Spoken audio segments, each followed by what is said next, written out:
Welcome to the VGB's podcast. This is episode 92. Welcome in, everyone. I hope you've had a wonderful week. I'm one of your hosts, John Warren. With me are my two forever co-hosts, Nikki Grayson and Lotus. I said, hey, what's up? Hello. Great song. I love that song. It's great. And it's so topical. It's so topical.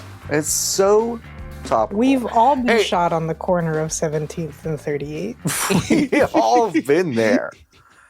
Hey, listen. Just yesterday. Just yesterday it happened to Nikki. Listen, if you are listening to this podcast for the very first time, we are a video games podcast, kind of. And you can support us by going to vgbs.com/join. You can join the five. You can join the hive, actually. It's his first one, folks. Ignore that. It's my first one. I know it's 92, but this is my first one. I'm brand new. Did y'all listen to 91.5?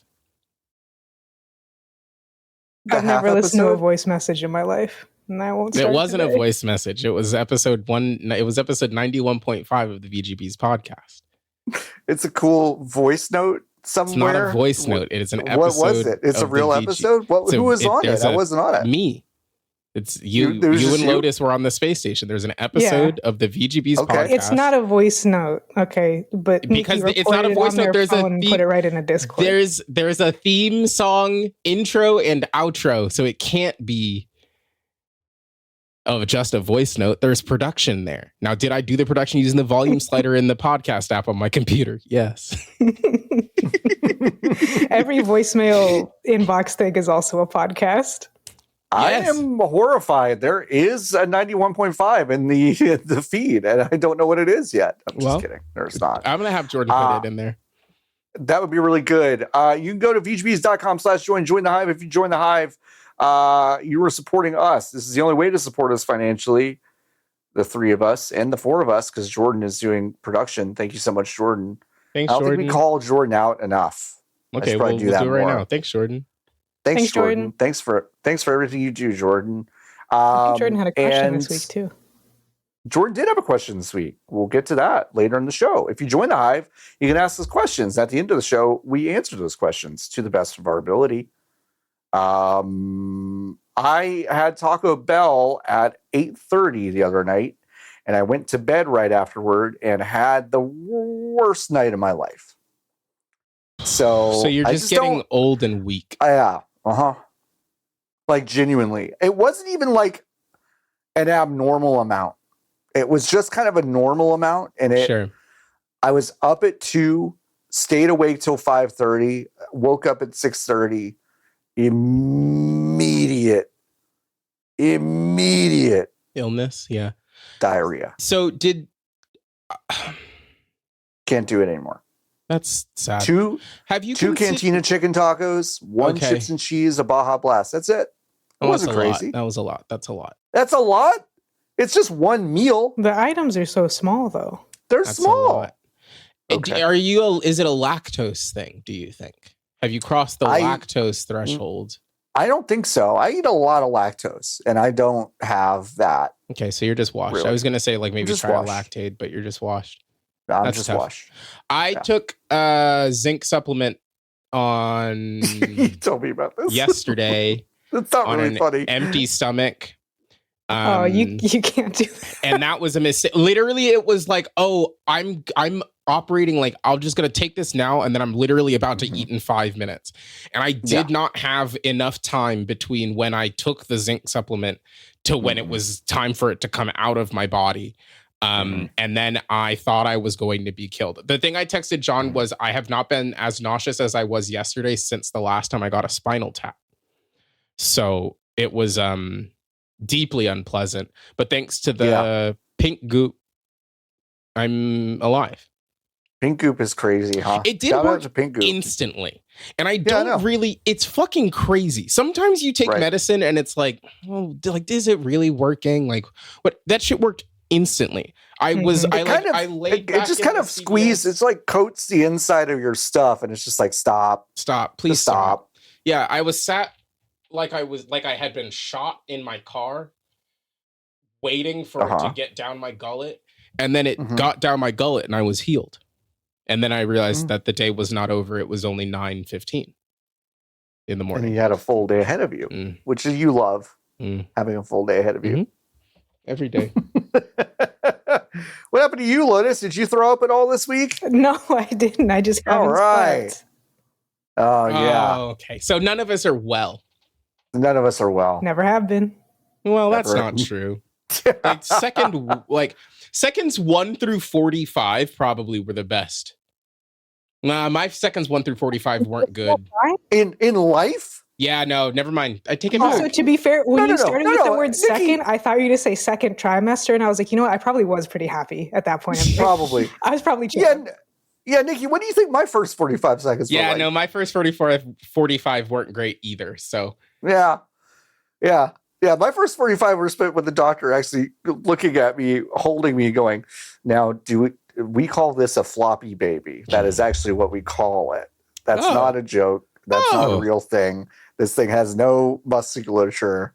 And then they put me in they did put me in an incubator at some point, and they had to put little glasses on me because little sunglasses because I was jaundiced. And I crossed my legs and it looked like I was tanning. My dad wanted to take a picture and my mom thought it was too sad. And I'm like, and it's like the biggest thing. Like it's the biggest thing that like if they get into a fight, if they get into a fight or something, Bill will sometimes be like, yeah, I should have taken a picture of him when he was sunbathing when he was just born. It's like the one thing he's got over her, like for the rest of his life. It's a nice, fun, kind of low stakes thing. Because I would have liked to see it. Yeah. I would love to see that JPEG now.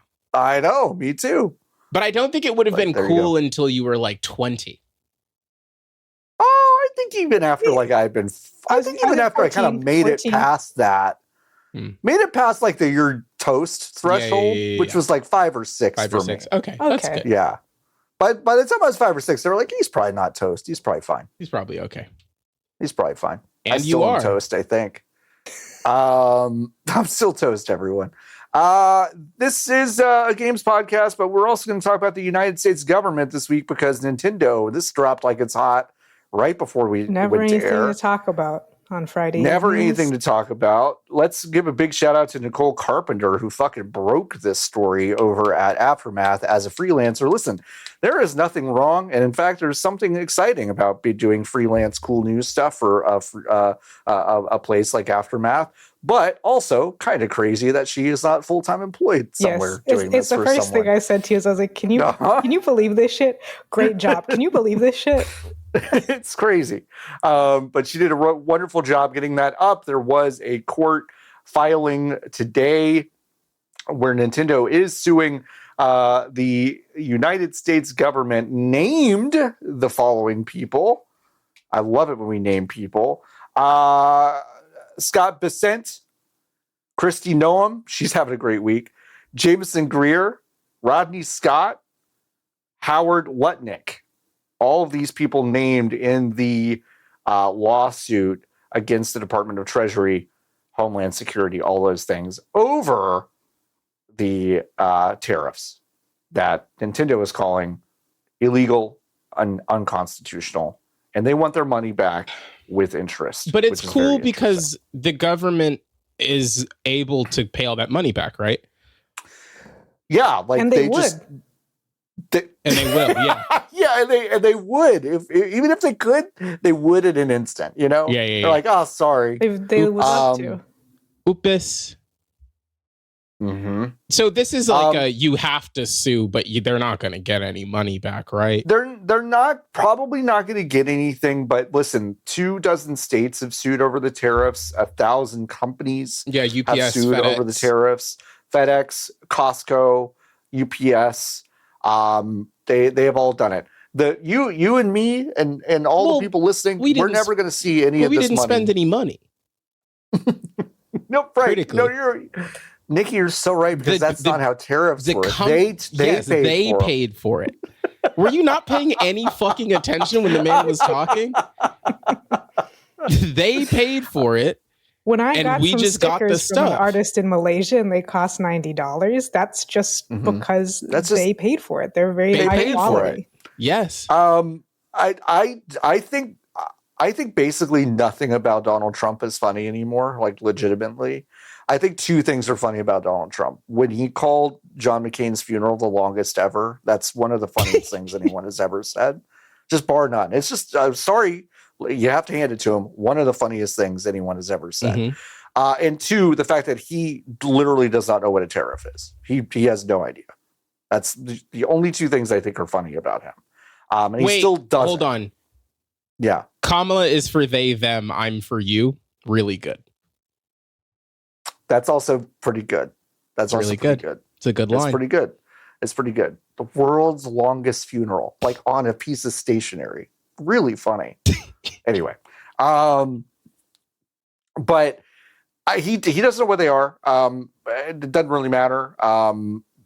The lawyers from Nintendo write in the complaint, this action concerns defendants' initiation and administration of unlawful trade measures that have, to date, resulted in the collection of more than $200 billion in tariffs on imports from nearly all countries. When reached for comment, Nintendo acknowledged they filed the complaint but had nothing else to add. There's a lot to this story. It's still evolving. Donald Trump, of course, did an emergency new 15% tariffs after the Supreme Court struck down the tariffs on February 20th, which is cool. Like, what is anything? Why does anyone do anything? You know what I mean? Why bother? What's the point? Bother? I don't know. It's really crazy. The stuff's just more expensive now is how it affects me. I feel like I can't, and this is probably bad politic, I simply do not have the space in my brain to hold this moment to moment. I just don't have it anymore. No, I know. I move under the impression that everything costs more and I spend less about it. And then I spend on people I know. Which is, by the way, just the total opposite of what they say would happen when things like this happen. Right, so right. If anything, I am participating in the economy less because money comes to me and then I am turning it into cash and giving it to people, or I am more actively just giving people money for things without involving company. So I don't know. I go to the grocery store and everything is like $75 and I say, well, that's annoying. And then I eat my mango that costs $30 in peace. I spent $15 on eggs a couple weeks ago. Well, that's your fault. Go to Costco, brother. Where do you think I got the fucking eggs? The eggs are not $15 at John. I know. I didn't go to Costco. I was just asking you, where do you think I went? Not Costco. I didn't. But yeah, well, this has nothing to do with the tariffs. It has to do with bombing another country. But I filled up my car with gas for like $25 a week and a half ago. Boy, it's 42 today. Yeah. So, is that different? Pretty different. Yeah. Pretty cool. It's kind of different. Nicole Carpenter kind of poured through this. This is just taken directly from the Aftermath reporting. Through several pages of the complaint, Nintendo's lawyers recount the tariff situation beginning on February 1st, when Trump issued the executive orders imposing new tariffs. The months that followed were chaotic. This is back last year. The situation changed rapidly as tariffs were increased, paused, then increased again. Tariffs reached over 125% for goods from China, before those were reduced to 34% in May. Throughout multiple legal challenges, the Trump administration continued to impose the tariffs, Nintendo lawyers say. And that's in violation of the International Emergency Economic Powers Act of 1977, Nintendo lawyers say, and that is why they're entitled to a refund of the tariffs paid during this since February 2025. Is there a number in there? Of how much they want back? Not specifically for Nintendo. I don't know if they identify a specific amount. Let me go through here. I'm just. I was going to say I don't remember seeing one, but yeah, there is not a specific number listed in the complaint. Okay, that's what I just was making sure I didn't miss. Anything. There is not. That's cool country. I mean, it's just unprecedented, right? Like, to y'all's point earlier, like, I don't think anything is going to happen here because I think the slippery slope is just too fucking slippery for these people. Like, if they decide that Costco and UPS and FedEx and Nintendo get a refund, then why wouldn't every small business in America get one? Like, I don't know, an independent hardware manufacturer or something. Like, there's just no end to this. So even if they weren't just cheap fuckers that never ever paid their bills for any reason anyway, I just don't think that this is going to happen because I think the slope is just too fucking slippery. But I don't know. I really have no idea. I don't even know what a settlement would look like here. Yeah, it's one of those things that it seems so, and this is part of the plan, right? Like, right. It is not the problem of this administration to figure out how it gets cleaned up, if it gets cleaned up at all. So, like, assuming there is a change, right? Most of the following person's administration will be spent on fucking this, right? So that you are like, well, did anything change? I don't know, right. But it's like, well, it's because they did 12 years of fascism in the span of 18 months. Yeah. Mm-hmm. So, like, what do you do? Yeah. So, I don't know. It's cool. I do think it's fun that Kristi Noem got fired and then in the same week was sued by Nintendo. I do think that's fun. And that's, as a TikTok, that's good. For the history books, it'll be a good someone's little... A push DBQ is going to be about the last 18 months.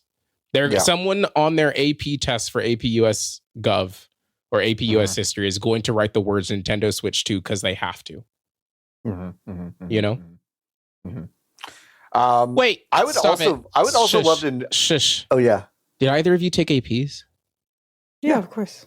Which ones did you take? History. Which one? There's like 6 histories. U.S. history. Okay. English. Which one? There's 2. Both. Okay. We'll let John figure out which one. Calculus. What were the 2 English? Well, the rest of mine were actually dual credit. APs? It's just English 1 and English 2. You know, one is like Lang and Lit. Essays and yeah. Lang and Lit. Yeah, I did take both of those. Yes. Okay. Yeah. How'd y'all do? I passed everything. Actually, I got a perfect score on one.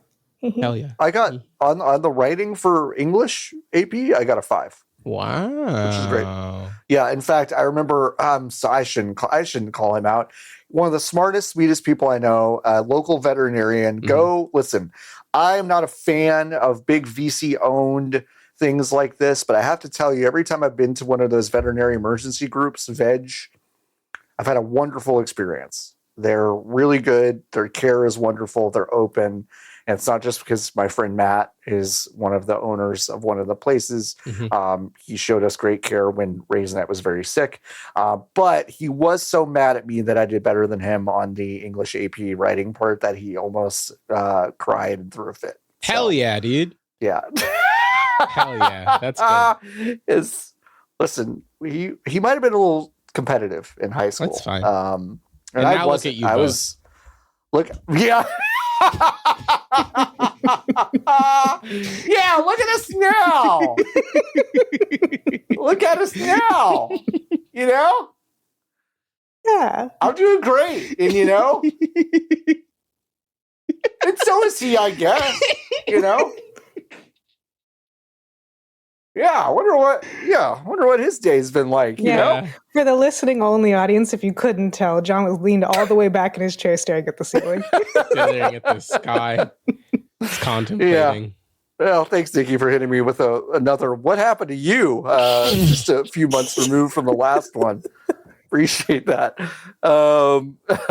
Yeah, I don't know what's going to happen with this. No idea. I don't even know what interest looks like. I would have loved it if Nintendo would have had to define these things. That's why I was like, the idea that Nintendo could be, but I wonder if the fear, right, of being like, this is the number creates an easily, quote unquote, calculatable figure that the people who participated in Nintendo's economy in the interim would be owed. So I wonder if that's why that number is not in that filing, or if it is because they haven't come to it yet. I would figure it's a little bit of A, a little bit of B. A little bit of A, a little bit of B. I was going to move on, but for some reason, the next story was going to be kind of a bigger one in my head, but I don't know how I missed this, but someone squeezed Gaming Dodgers bobblehead night into the equation here. What did you want to say about this? Look at it. Okay, so we're looking right now at the Super Mario Galaxy movie. There's a box. It has the Dodgers logo on it. Inside is Yoshi wearing a Dodgers jersey, has a little baseball glove, and an LA Dodgers hat. I was kind of angry about this just on principle for a moment, but now that I'm kind of looking at it, sure, it's really cute. Can you click on the Instagram reel, please? Where is the Instagram reel? It's in there. Oh, you just put it in there. Okay. Yeah. Yes. Long and horrible, just like you like them. Should I put it in the thing? Yes, please. All right. Hold on a second. We, for those listening at home, we apologize. We're going to be watching an Instagram, but you will hear the audio. You'll hear the audio. There is a player on the Los Angeles Dodgers named Yoshinobu Yamamoto. Yeah. So he is the main character in this announcement video for the Yoshi bobblehead night at Dodger Stadium on March 31st. I wish to God I could give you a better view of this, folks. It's okay. Don't worry. So, wow, is it loud? You did link an Instagram reel. Yeah, it's on me. Yeah.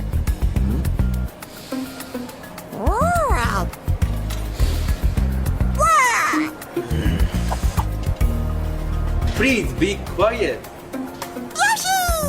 Fuck. Out on March 31st to receive a Yoshi bobblehead presented by the Super Mario Galaxy movie. Visit Dodgers.com/promotion. So that fucking sucked, right?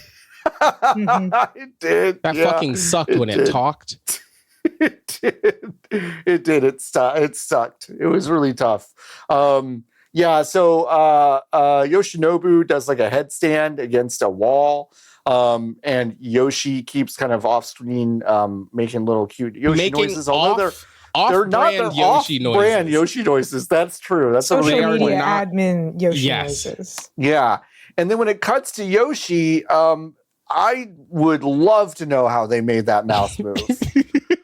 Because it did not look like, it was very unnatural.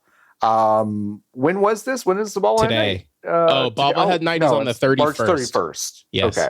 So if you're in Los Angeles, I'll see you there. I won't be there. Probably. Okay. Well, Dodgers tickets. March 31st. Wait, but that's not even Thursday? That's preseason, isn't it? Or do they open earlier? The season usually starts on like March 26th. Oh, that's right.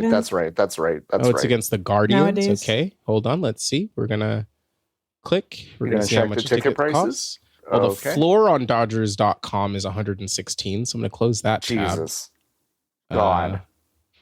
Listen, when you have they gotta pay Shohei somehow. Okay, you have to understand. Yeah.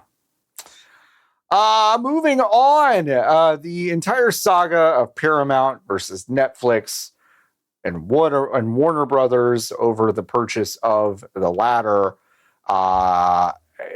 This saga wages on. Paramount now has of course, inside edge. The Netflix bosses say Paramount will result in cuts in excess of $16 billion within 18 months or so. Is that a lot? This coming straight from Netflix CEO Ted Sarandon. It's not good if it's not great if Netflix buys this, but it's really bad if the Ellisons buy it over at Paramount. And especially bad probably for the video games over at Warner Brothers, including TT Games and Rocksteady. They will likely face some cost scrutiny if this acquisition goes through. I'm, of course, holding on to hope that this is way, way, way, way too big of a bite for Paramount to make, and they're going to have to break up all their shit, and the Ellisons will have to, I don't know. I was going to say something really bad, but I'm not going to. But again, right? Like, this is a next administration's problem. Yeah, no, you're right. This is the theme probably this week with a few of these stories, is that like there is so much happening so fast, and it is all super, super fucking bad, but also stupid, just like genuinely stupid. Yeah. That like, yes, like we will be unfucking this for 15, 20 years. But if we're even given the opportunity. Sure. To. But and yes, I think the thing that is like especially damning, right, is that in the Warner Brothers situation specifically, Warner Brothers, as we know it, obviously is a company that is birthed and dies. Everybody takes the poison pill. Everybody is so horny to take the fucking poison pill that kills you every time. To be so clear, nobody has ever purchased Warner Brothers, the company, and done well afterwards. It has been bad for everybody. So, like Netflix, it honestly kind of feels like Netflix was like, we'll roll the dice on Paramount wanting it more, because then we could just get a cool couple $2 billion, because the termination clause was like, so it's $2 billion, right? Mm-hmm. It's like 2.8 or something. It's hilarious. It's a breakup fee. Yeah, it's a free $3 billion when they, I'm sure knew, like, I'm sure at some point early they were like, we're not actually going to get it, but we're going to go through the process because we're going to make the Ellisons give us $3 billion. Yes, it's a free $3 billion, and they can then use that to do their own shit. But like the version of Warner Brothers that you then are like, okay, Paramount, in 2029 or whatever, you're like, okay, time to split this up. What's left? Like what is left of the thing that we know now to be Warner Brothers? Like what is left? And the answer to that question is probably nothing, right? Like I'm sure they will have gutted and killed HBO past what your current understanding and recollection of that property is. They will just be making, Taylor Sheridan will run HBO, and it will be every Harry Potter and Taylor Sheridan. Yeah, every flavor of Yellowstone all the way down. Yellowstone 2077. And listen, that I'd watch that one. I think I've said this before somewhere, but I would watch a Yellowstone 2077. That would go crazy, actually. I wouldn't watch any of the other ones, but a Yellowstone in the future, absolutely I'm in. But I think like a lot of the smaller things that Warner Brothers does right now that people do not understand are still under the purview of Warner Brothers, right? So like you've got the animation stuff, which Zaslav already did an incredible job of taking out back and shooting in the back of the head. But now it's going to be turbo dead. They're going to dig the body up and do it again. The games division, dead. They don't need this anymore. And I don't even think they're going to sell it. I think they are going to throw it in the garbage. Now, granted, Netflix's purchase of it was also not going to be good for these game studios. They might keep it around for the smallest amount of time, though. Exactly. Right. Yeah, because they had already targeted it as, quote, a minor part of the business, and also Netflix's own treatment of their own game stuff has basically just been to go, well, we're going whole hog into this, and then 5 years later being like, let's just blow this whole thing up.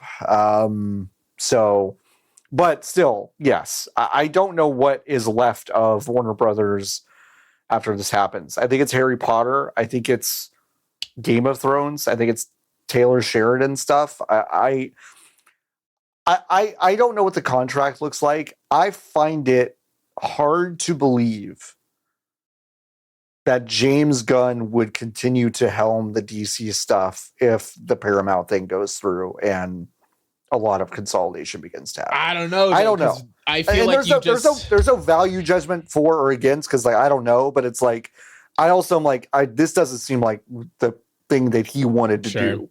But it's like I do wonder, right? Like as you part of the machine of creating and acquiring state-owned media is that you do have to keep some stuff that feels like it isn't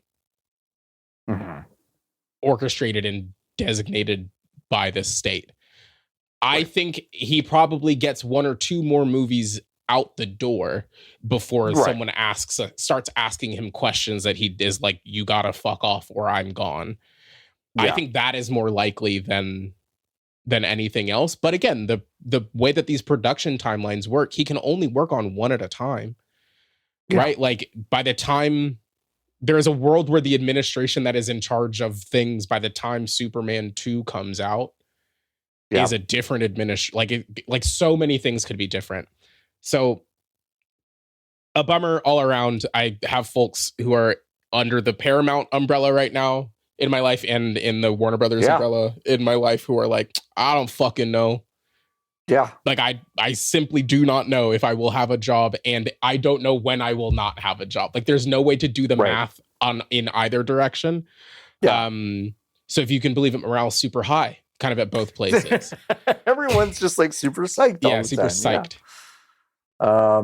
Speaking of stuff that's like we ought to all be super psyched about, while it is not contracting the way that the American games industry is, Japan's game industry is not suffering necessarily from mass layoffs, but reductions are happening underneath the surface. Multiple devs say this is coming from Automaton, and it's kind of happening in a different way.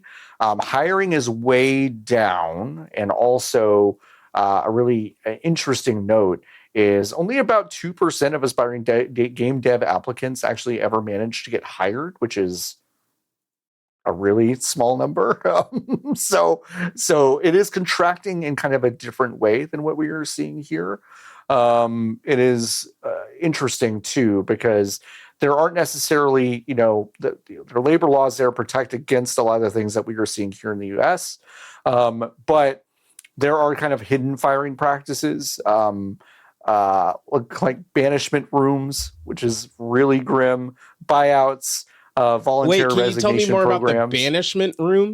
Of course you can. I'd be happy to. So I put this story on here because I find it annoying when people are like, oh, but in Japan, you can't get laid off. That's why their games are so good.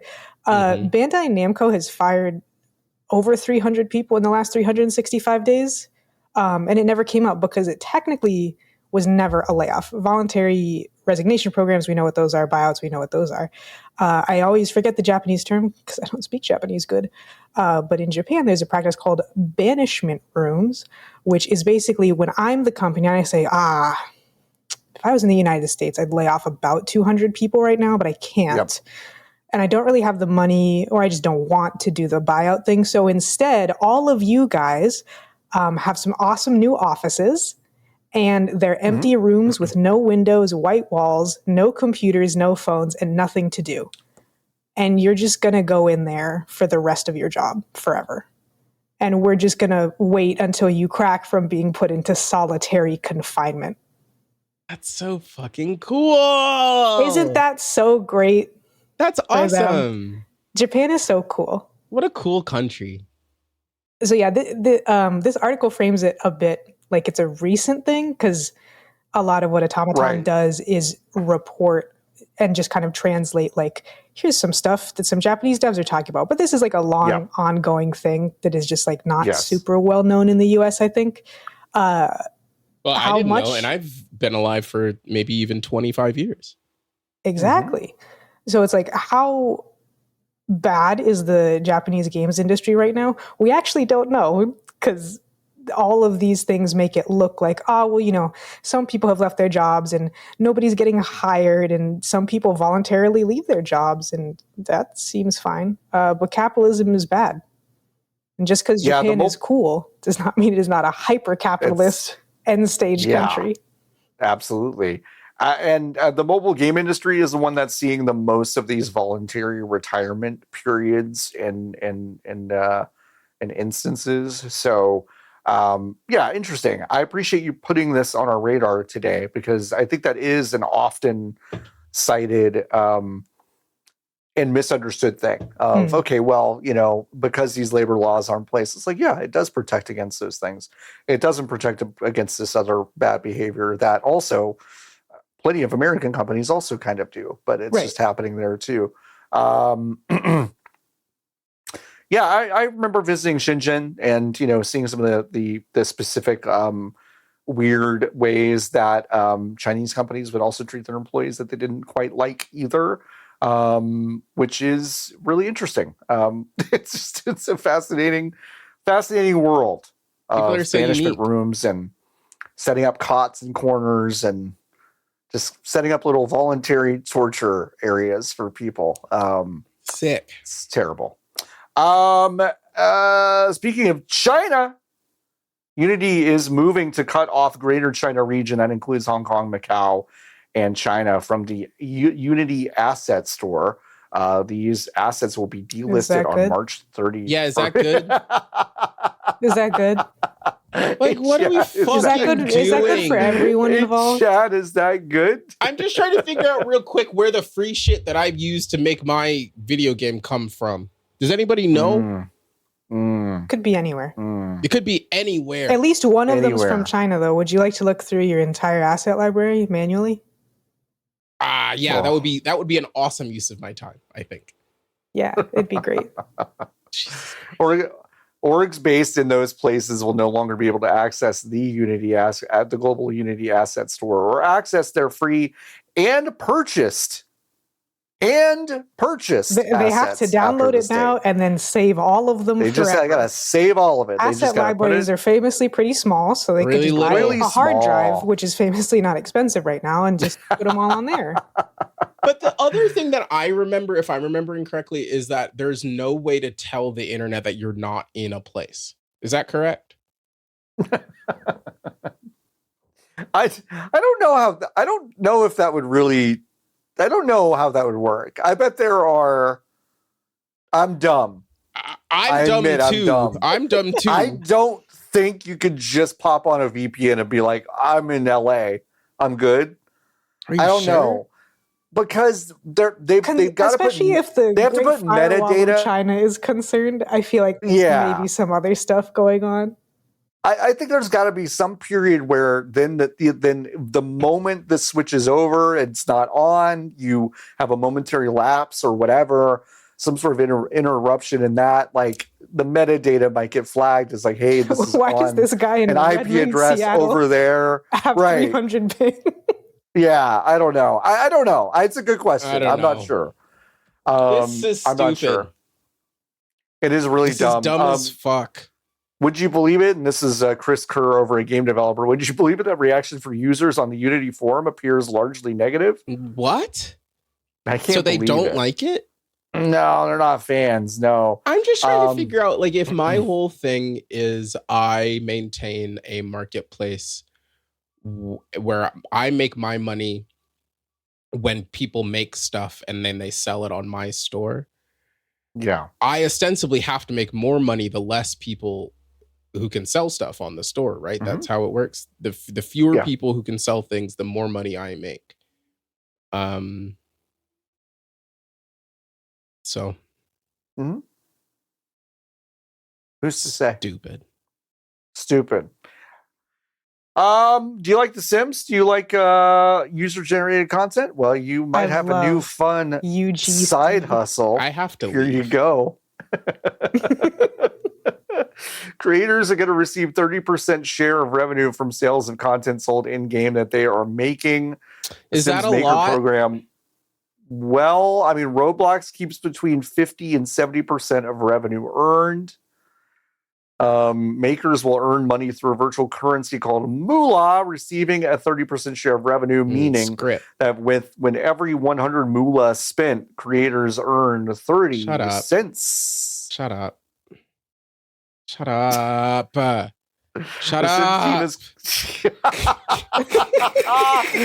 Sims team is covering all fees and costs associated with publishing, including platform fees, VAT taxes, not anything, server costs, and other transactions. I don't know why you're not giving them a chance, Nikki. They're doing something so progressive. They did this already, and everyone said this sucks.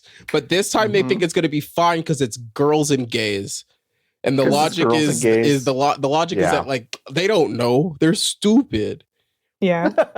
Which Girls is are so gay fun if you stupid. ever paid attention to The Sims, because To No, the internet? Yeah. not the internet. The Sims 2. Yes. CC, custom content.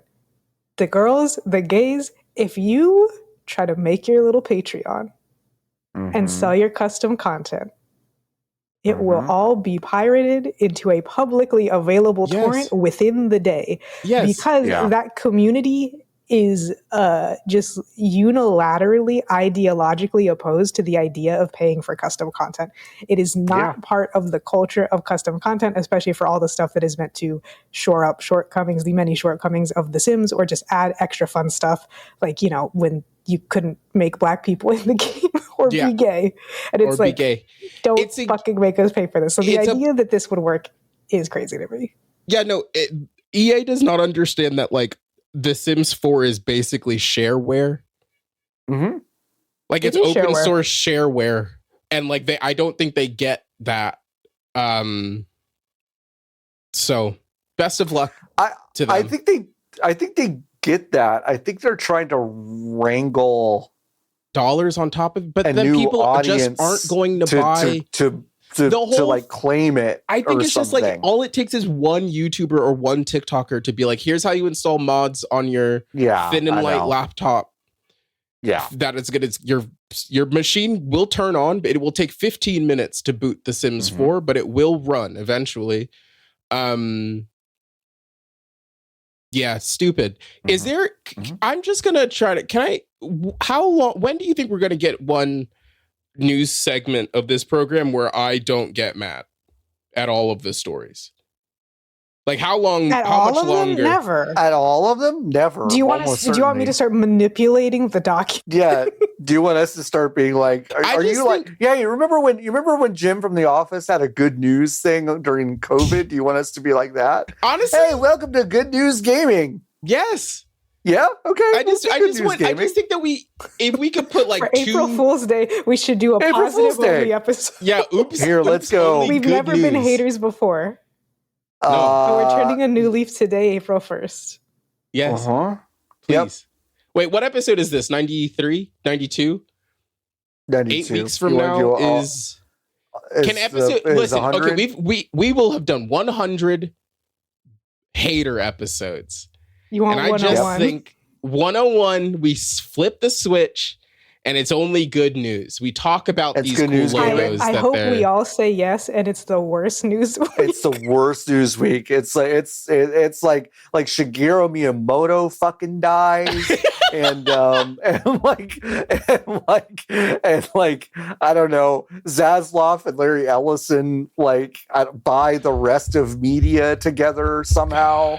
Just that week will be the worst week ever. We're gonna be like, hey, guess what? That Skyrim grandma's not actually dead. They found out she's still alive. She came back. We could try that. Listen, Nikki, I'll try anything once. No, it's fine. Don't worry. And I'll try to be nice exactly once. No, exactly. Don't even patronize me. Whatever. I want to do the nice episode. Maybe we'll do one nice episode. In SpongeBob when he turns normal. Yeah. Yes. Hi, how are you? Hi. Well, Nikki, this might turn your frown upside down. Tencent might get obliterated, but by the U.S. government. Yeah. No, see, so it's like, what's the fucking point?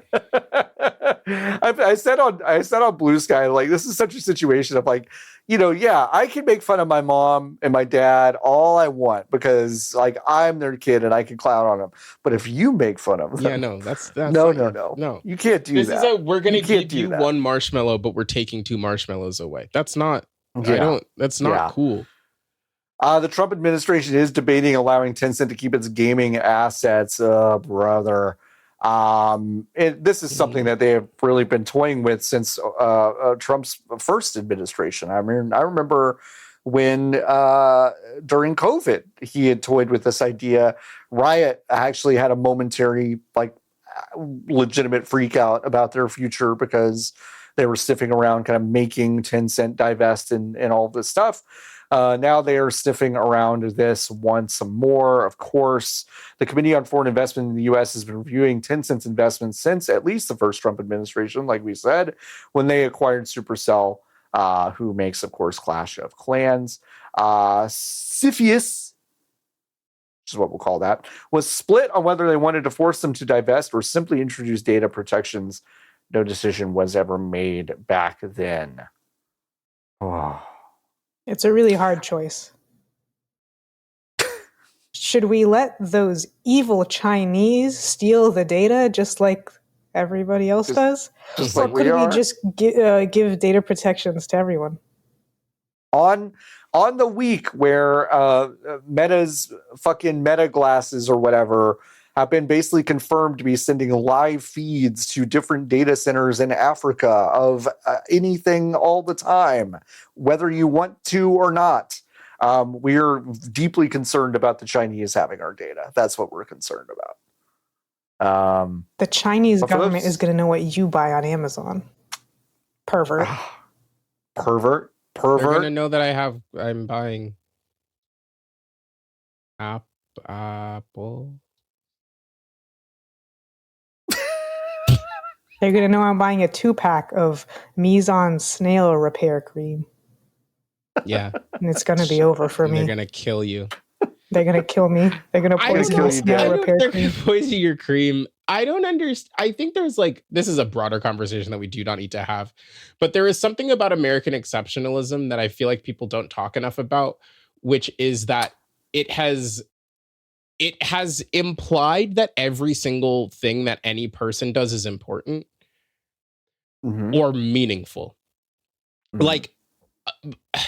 By which I mean, is it a violation of privacy if somebody else figures out that you are buying snail cream on the computer? Sure. Are you gonna die because people know what snail cream you buy on the computer?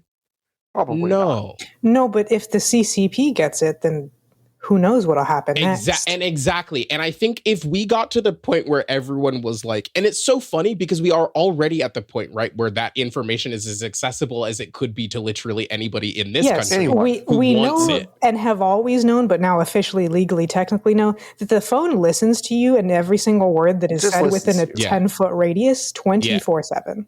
Yeah. And that's an American company. And it's just, it's so dumb. I think people have they think their lives are so, there is so much secrecy about the ways that they are moving when it's like, no. You're not, no. Do not even freaking worry. Because the stuff that you're voluntarily giving away is so much worse than this imaginary fear crime that is going to happen to you to invade your privacy past what you are voluntarily giving or they are passively capturing from you already. None of this is whatever. It's not really a fully formed thought, but obviously Oracle's purchase or ownership of TikTok has just gone well from the jump. Yes. No data concerns, no censorship, nothing. Don't worry about it. Not. It's of course not. I mean, this is just xenophobia and American exceptionalism. I've thought about American exceptionalism a lot this week, and I was deeply, deeply chilled, actually, which is weird because it's I feel like I've seen a version of this a million times, but for whatever reason, this got me. An interview between, I believe it's a Fox News reporter and an Iranian official who is basically just going well, aren't you afraid of this war continuing and U.S. invading Iran? And the Iranian official is like, if y'all come in on foot, you're gonna get your fucking shit kicked in. You're gonna lose and you're gonna retreat and you're gonna get a ton of people killed.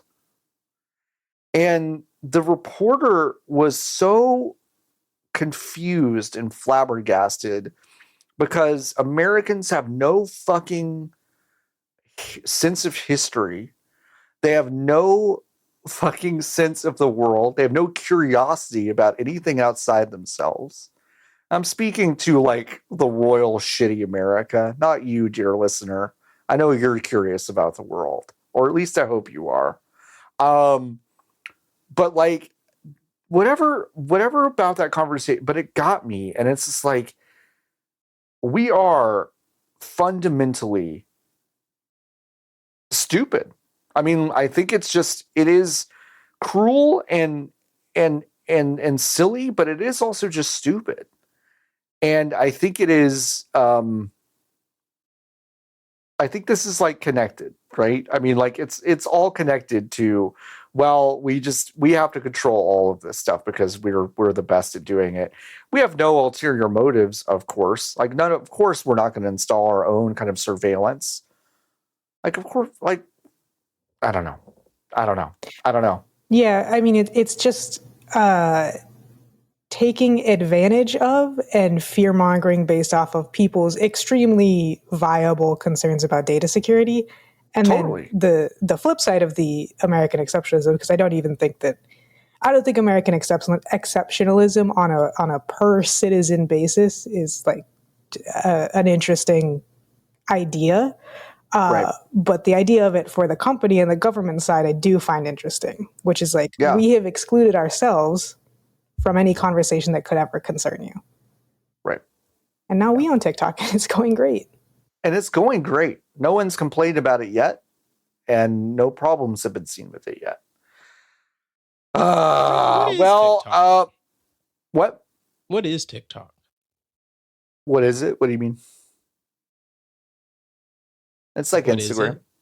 Oh, it's like, okay. But there are no photos, though. Well, actually, there are photos, too. There's photos. That's a little bit different. Yeah, they have photos now.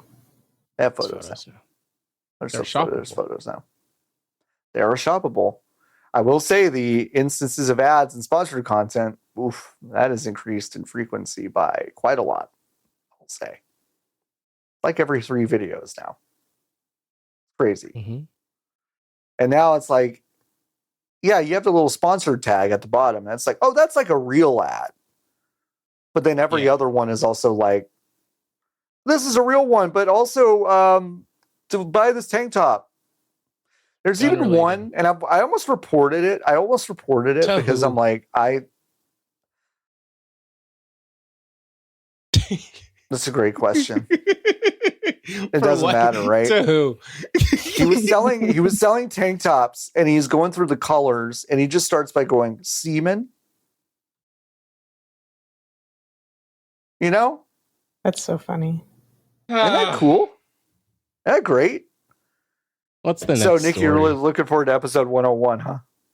Yeah, I'm really looking forward to episode 101, where we can just talk about cool logos, you know? I hope everyone built a big PC port, big PC to support all the cool PlayStation games that have been coming out for it and will continue to come out for it. Wait. I'm being told that they have completely changed their mind on putting first-party single-player titles on PC. This was a big shift in their strategy from a few years ago when they're basically like, yeah, we're going to put a bunch of our first single-player stuff up on PC. And now their whole plans have shifted again, and they're not going to do that. Now, they'll obviously still put things like this week's Marathon and the upcoming Marvel Tokon across multiple platforms, but single-player titles like Ghost of Yote will remain exclusive on PlayStation 5, which was almost shocking to me because, like, that seems so late in the game to go. Yeah, no, that game is. No, we're not making one. It has to be close. So, like why? It's weird. Like, they're not putting Saros on there, right? And it's like, okay, but that's not out yet. Sure, but I'm sure that also wasn't that far. Like, this is right. They don't seem to plan to put them on PC, though. That's part of what this was talking about with, like, I mean, I think they made this choice a while ago. My favorite quote from the Bloomberg.com article is, Sony's plans are constantly shifting, which is something that you want to hear for a multi-billion-dollar company. And the issue is, like, you don't know when a game is going to come to PC after it's coming on PS5. You don't know what the quality of the port will be. Is it similar? Is it going to be the base game? Is it going to be so long that all the DLC and shit is included? Mm-hmm, so I'm like, even if Soros came out tomorrow, I would believe that they hadn't started the PC port at all. Sure. Yeah. That's and fair. But maybe they did. Yeah. It's just, it seems like they are just making decisions like day by day. Yeah. Which is a great way to run a company. Which is a great way to run a company.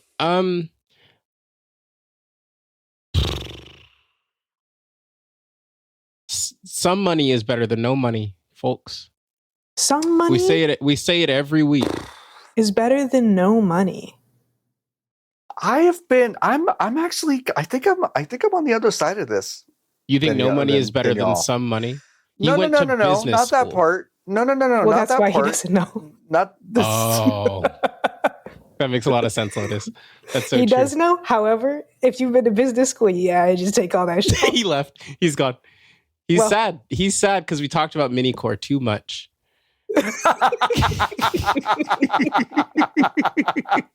Listen. Here's what I'm saying. When I think about the added expense of having teams to port to PC, Well, and they don't, because they look at they look at the fucking landscape and they go, okay, we got to put these beefy boys, these games that are pushing the limits of our own hardware over on PC. How much does this really make sense for us to do if we know we're not getting the kind of population playing on PC that we get on PlayStation 5? I kind of get it. I think especially for things where maybe that, I don't know how it would they do make sense if they hadn't already done it. Because now you just look really fucking stupid. Right. Yeah. Right. I think really fucking stupid. It does seem a little bit silly and slapdash to make these changes like so haphazardly and quickly. Because, in 3 years, I can make the argument that if the PC pricing stuff settles down, it'll make more sense for them to start doing this again. And because Xbox has contracted in certain ways, and that seemed really interesting to me. They could kind of own this more multi-platform space in a lot of ways, but they're choosing not to. Make more sense if you just had an established cadence of releasing the video game on PlayStation 5, giving it 1 calendar year to 18 calendar months, and saying, and then it will come out on the personal computer. To me, I think announcing that that you now have no hard and fast rule. It would seem wishy-washy, but it's like, why wouldn't you just do that? If fucking Staros comes out and it makes $600 million, yeah, why wouldn't you throw a chunk of that at a PC? That's what I'm saying. It doesn't. Some of that money. I don't know. To me, it's like, I think it would be okay for you to say, we're going to take this by a case-by-case basis. When in doubt, if you already own a PlayStation 5, you should buy it for PlayStation 5 because we don't know when we're going to have it on PC. And it invites people to go, well, if you're really fucking psyched about this game and you don't want to wait a year to figure out if we're even going to port it, then you should buy a PlayStation 5. But the idea that they're going to create a fucking killer app or a drive to oh my God, I've got to get a PlayStation for this specific game. No, so and it feels like that ship has sailed in a lot of ways. But that's why I'm some money is better than no money, because all it this depends on how much it costs to make that money. Sure. But all this is going to turn into is that now nobody is going to buy Girl of War. On the personal computer. You think they're going to put a girl in them? They're making a Lotus. Yeah, they're making the third one. spin-off. Everyone, oh my God, I was so pissed when I saw this story because everyone that I had spoken to was like, it's not God of War, it's not God of War. I had multiple people to my fucking face. Yep, tell to me, your face. It's not God of War, it's not God of War. It's God of War. It's just about woman. It's about Atreus' mom. It's about Atreus' mom. Yeah. The dead one? Which is why would I give a shit about someone they've thrown a fucking pyre in the first 10 minutes of the game? You know what I mean? It's about her. Get good. Get good. You know what I mean? You shouldn't have been a woman in a franchise, idiot. Exactly, idiot. Yeah, you're abroad living in Kratos' world. Yeah, come on. Whose fault is that? Whose fault is that? But I don't know. It doesn't make any I sense. feel like, it doesn't make any sense. And I think something that I am realizing literally over the course of the last handful of weeks is that there is maybe no point in trying to pick through the teeth of Sony Computer Entertainment, because I think they make a new decision every week. It's like rotating. It's like musical chairs or something, and just whoever gets to the chair gets to talk. Exactly. By the way, also expensive. More expensive. Changing your mind all the time is expensive. Like, and that's so why I'm like, in that regard, I am kind of like, I'm sure they regret making it a super hard and fast, like, yeah, we're going to be doing this. So, like, you don't have to buy a PlayStation 5 to get a God of War. They didn't say everything. They went from sometimes to literally none of the time. And now they look like but it's not even true because exactly. But it's not even true because Death Stranding 2, which is not made by them but published by them. Published by them. Yes, and that's why I'm saying, like, Scars of Cosmora, also published by them. Those are going to come out for PC as well. But like, so I don't know. No one has made. They could have just stayed with where they were at. Right. Yeah. They could have. And I think that would be smarter. Like, yes, we want to say, oh, well, the console exclusivity thing, it's so brilliant. Look at Nintendo, the only people who've ever done it correctly.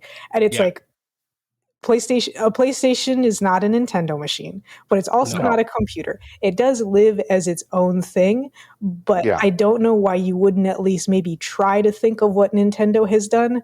Where, like, I would like, if I managed to race up into that musical chair and I got to run PlayStation for the day, I would say, hey, what I would love to do is every first-party game comes out, and then at day 365, we make the announcement, this is coming to PC, or we don't say anything because we've decided it's not. And then one calendar year, 365 days after that, it comes out. Yeah. And it's full price and it never goes on sale. Yeah. Yep. You don't want to buy a PlayStation 5? Okay, well, how many of our games do you want to play that would then pay for the PlayStation 5? Because that's the math that you do for the Switch as well. That's the math that you did when PlayStation had exclusives that anybody gave a fuck about. I want to play 5 games. Those 5 games are $60. That's $300. That's about the price of the PlayStation 4 or PlayStation 3. Plus it being a Blu-ray player. Yeah. Okay, I'll get it now. Instead, you have a bad computer that plays Blu-rays and Netflix that lives under the TV, which is nice. And you can put every single game that you would want to play on the computer on that thing if you feel like it, or you're the type of person who prefers to play on a console. But you could just also not do that because you need a computer to be alive anyways. Yeah. Right. You could just build a nicer one. Yeah.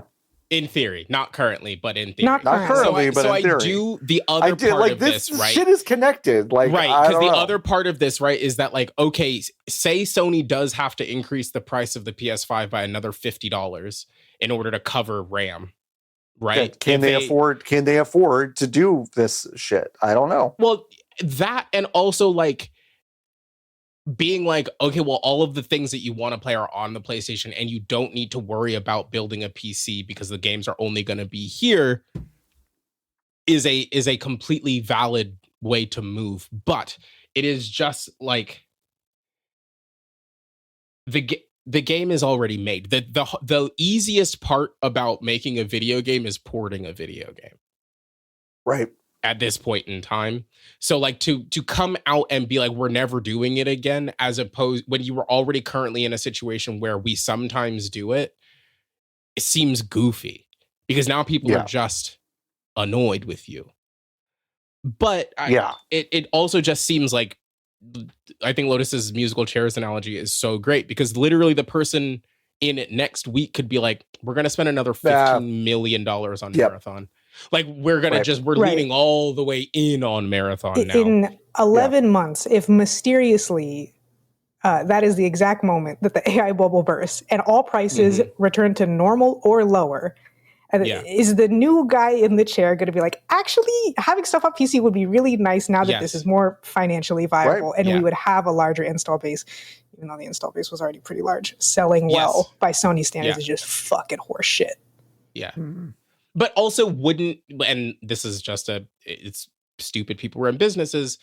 It would be awesome if by the time this bubble burst, they could be like, oh, sick. Here's some stuff that you might have missed while you weren't buying anything. And now you're about to buy a new PC. Great. That's so sick. Wolverine and Girl of War and Soros are all coming within like back to back over the course of 3 months on Steam. God, it's called Girl of War. It's not going to be called Girl of War. It's not going to be called Girl of War, but it'd be really She's not a girl. She's a woman. It's a woman of war. She's a woman. Wow. She's a woman. It could be Woman of War. Wow. Woman of War. At least it's not taken. Goddess of War. Woman.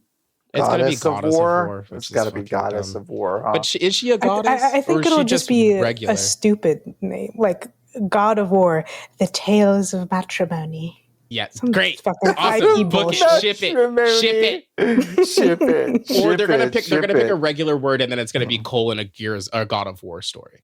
I actually a God of War story. I think this ends kind of even stupider than a lot of what we just talked about, and because we all three are in charge of Sony. No. The three-headed dragon of Sony PlayStation. That'd be really good. I just mean that like they're gonna come out with a few games, and then the one that they're really excited about, like Last of Us 3, they'll just reverse course to be like, we're also gonna put this on PC. Like, I just think they're giving us this now so they can have a bad news beat. Like, I'm like, but they love to do, it. They're addicted to it. I really like there's some aspect of it where they're like, well, we think it's going to drive people to really start thinking about PS5 exclusives again, but they're not thinking about like any other part of it that makes them look like kind of fucking stupid. Foolish. Because to me, it's like, no, I don't think they look at Goddess of War or The Last of Us 3 like doing gangbusters and going what? Girl of War. We can't. I don't like Goddess of War more than I like Girl of War. So I think Girl of War. Thank you. It's Girl of War or Last of Us 3. It's like if that they get halfway through, or even the fucking Intergalactic game. Like, I'm just not convinced that doesn't come out and it does gangbusters, and in 9 months after it comes out, they go, yeah. We'll put it on PC. Can and then like it's another cycle. Red Dead Redemption 2 on PC because you just don't feel like it. They just don't feel like it. Like, it's funny. But I don't know. If they give us a Game of the Year award, we'll put it on PC. We'll put it on there. We'll put it on PC. How long do you think it takes for GTA to get to personal computer? Oh, not. They've said they have not said a goddamn nope. It's Xbox and PlayStation only. 9 months. 9 months? No. That's too short. I think it's some time. You think they'll do like 3 years and launch it with a new 2 years online kind of situation or DLC, blah blah blah. So they got to launch with online, right? Well, yeah, because that's where the money comes from. That's where the money comes from. But the way that all these fucking companies think now, if they're going to do something with live services, it has to have a long tail. So it comes out, and then 9 months later, online comes out, and then 9 months after that, a small DLC comes out.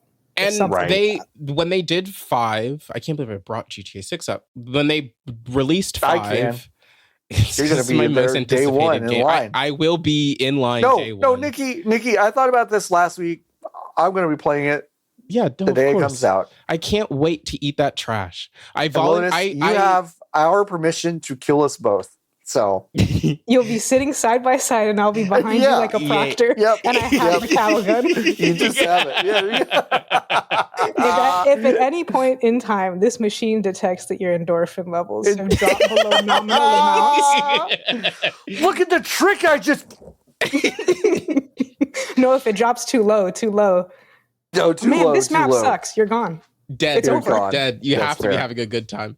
That's funny. With 5, they already delayed online, so I do think that there is a world where they're like, yeah, no, it's single player for 6 months, gang. Fucking have fun.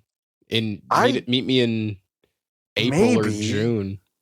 Don't you think? Online. I kind of think that's where the delay came from. It's just was the online side. Yeah, that makes sense. Who knows? I thought map was too big. And also, something that I saw someone point out, which made me laugh because I hadn't thought of it, is how do you make a map with interesting verticality out of Florida? And it's like you fake it, and the north of the map is just Appalachia. completely. Yeah, which is what they did in GTA 5, right? Like at a certain point, they were like, funny. Okay, well, Los Angeles stops, and then it immediately is the Central Valley. It's not. Right. That's not how it goes. But if your interpretation of it is this, so I don't know. It's my I can't wait. I'm actually recording this from the Best Buy line. I'm the first person here. And I can't wait. Can't wait. Listen, Microsoft's new Xbox czar, Asha Sharma, went on Twitter, or excuse me, X, the everything app, to announce the development of a new Xbox console. That's not what she did. Called Project You want to try again? She announced it formally. Nope. Can you try one more time? What did she do? She tweeted. Here's what she tweeted. It's like when K-pop groups do a logo motion for their comeback. And it's just the same thing, but it's like a little pointier. Yeah. She said, great start to the morning with Team Xbox, where we talked about our commitment to the return of Xbox, including Project Helix, the code name for our next generation console. Project Helix will lead in performance and play your Xbox and PC games. And PC? And PC. Looking forward to chatting about this more with partners and studios at my first GDC next week. That's embarrassing. So, a handful of things. The meeting was, can you come pick the name? We've made 15 of these videos. Can you just pick the one you like the most? You just pick the one you like. And then that was the good meeting that they had. Mm-hmm. Yep. And then there's nothing here. This is like not a story. Like, it's a story because it's the first thing. We already knew that whatever they were going to do next was going to be basically a Windows machine that plays Xbox games and PC games. Yes. And that's it, like, this is not, I can't like, and I think there is something so, it's frankly embarrassing, I think, about this space where I watched so many people be like, the new Xbox was announced. No, it wasn't. It literally wasn't. Crucially, it wasn't. It was not. The thing that you saw was someone spent 8 minutes in After Effects and whipped up a motion graphic. Like over the course of a morning, that was their task, and they did it. Yeah. You all of the information that you were given is information that is public knowledge. Yes. And is also obvious. Like, even if you were stepped away and didn't have the information, like, watching people who, like, obviously I am anticipating hold water for Microsoft, the Genocide Corporation, and not hold water for Microsoft, like, who I would assume are not holding water for Microsoft, the Genocide Corporation, being like, the new Xbox got announced, is like, no, it didn't. Like, it didn't. Remember 2 weeks ago when you were like, this woman was running Instacart a second ago, and then you were like, there's no way she's going to run video games, and now because she shows you a motion graphic, you're like, wow, we're back, baby. We're back, baby. What are you talking about? She said the word. No, but Nikki, no. Listen, first of all, I'm tired of your. I'm tired. Both of you. You need to come correct. Okay. I'm really sorry. Y'all are being anti-feminist. Yeah, true. Okay. You're not giving this problem woman with that now? this woman a chance. Okay. Mm-hmm. Okay. She is clearly qualified. Yes, okay. Has to be. As everyone is for such a position. Yes. As everyone is for such a position. Please. She said the return of Xbox. So I think we can be excited about this. Jeff Epstein, the banker? The financier. It's so funny. I would have heard if Xbox was returning. I think I would have heard if Xbox was returning. But it's also like, I can go, in theory, go buy an Xbox right now. It's not gone. It's not gone. Like, you just fucked it up. Dead console, dead game. I actually think from a marketing communication perspective, it is so interesting to me that they have decided to nuke from orbit the architect of modern Xbox and presumably his successor. Yeah. And then turn around and say it's the return of Xbox. there are layers of this for sure. that are like insulting and stupid and weird and like just like out of touch with reality. It's completely out of touch with reality. It's a really, because this is, I mean, to Nikki's point, is not a console announcement. This is a marketing. This is a piece of marketing. Your new CEO shouldn't be allowed to tweet for at least a month. No, I agree. Like I agree. If I would have more respect for this if the framing was, I had a bunch of great conversations at GDC about our upcoming console, which we have codenamed Project Helix. And all you had to do is wait 2 weeks to post that. That's it. And that's what I'm saying. Like, it's not. Maybe you get a group photo. Get in a group photo. That's what, like, you get everyone and their fucking mom in this. This shit is not difficult, but instead everyone and their mom is like, no. Listen. The graphic is done right now. Yeah, the graphic is done now, so we can. Mm-hmm. We can post it now. And it's like, no. Listen, like, Miss Sharma, there was kind of like a mixed response to what you posted, even though you said the AI stop thing, once people found out. So I think we can really, just get some ground back if you reveal our next console with the logo motion for Project Helix. I just don't understand. It's not, and like, PR's listen, really easy. It's really fucking PR is easy. a lot easier than people make it. It's for really sure. It's a lot easier. You just the thing is that you just the thing is that you typically just hire, and I'm sorry, people with holes in their brain that like every time like it's really weird. It's like, I've been watching a lot of ER. They showed someone the other day that had a hole in his brain. I'm like, this feels like every PR person in major games. It's like it's just, you have no feel for the fucking, you have a degree and you have a background in startup based PR, which doesn't matter. Like a big startup tech company, like PR and doesn't matter. But in games, I actually think it matters a lot. Actually. Yeah. And like the correct answer is always to not say anything. The correct answer, 95% of the time is to say nothing. It's to say nothing.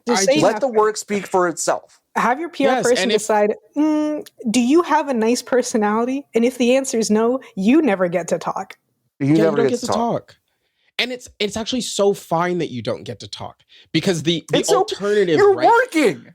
You're working. At some point, this is my most 40-year-old quality, but it's like at some point I look at Asha Sharma and I go, what's your job? Like what are you doing all day? If you send a tweet in the middle of your workday, I think you're a fucking bum.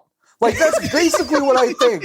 Like, it is crazy to me where I'm just like, I've turned into such a boomer, like, overnight with this shit, where it's like, I understand that your consumer base is there frothing over this, but it's like, I don't want to hear from you, Asha Sharma. At least it's a brand account, and your fucking secretary, whose job is to tweet for you once a week, is the person posting it. But like, that's what Major Nelson's job was. Right. And like, like, ostensibly, like, if you had a person, and he was good at it, and now they've made it. Now, like, here's the thing: they've also made his role and him so big and weird. It's like, no. You could have just kept giving him more money every year to do the thing he was good at. But now but they threw him in the garbage, and they said, actually, we'll have like.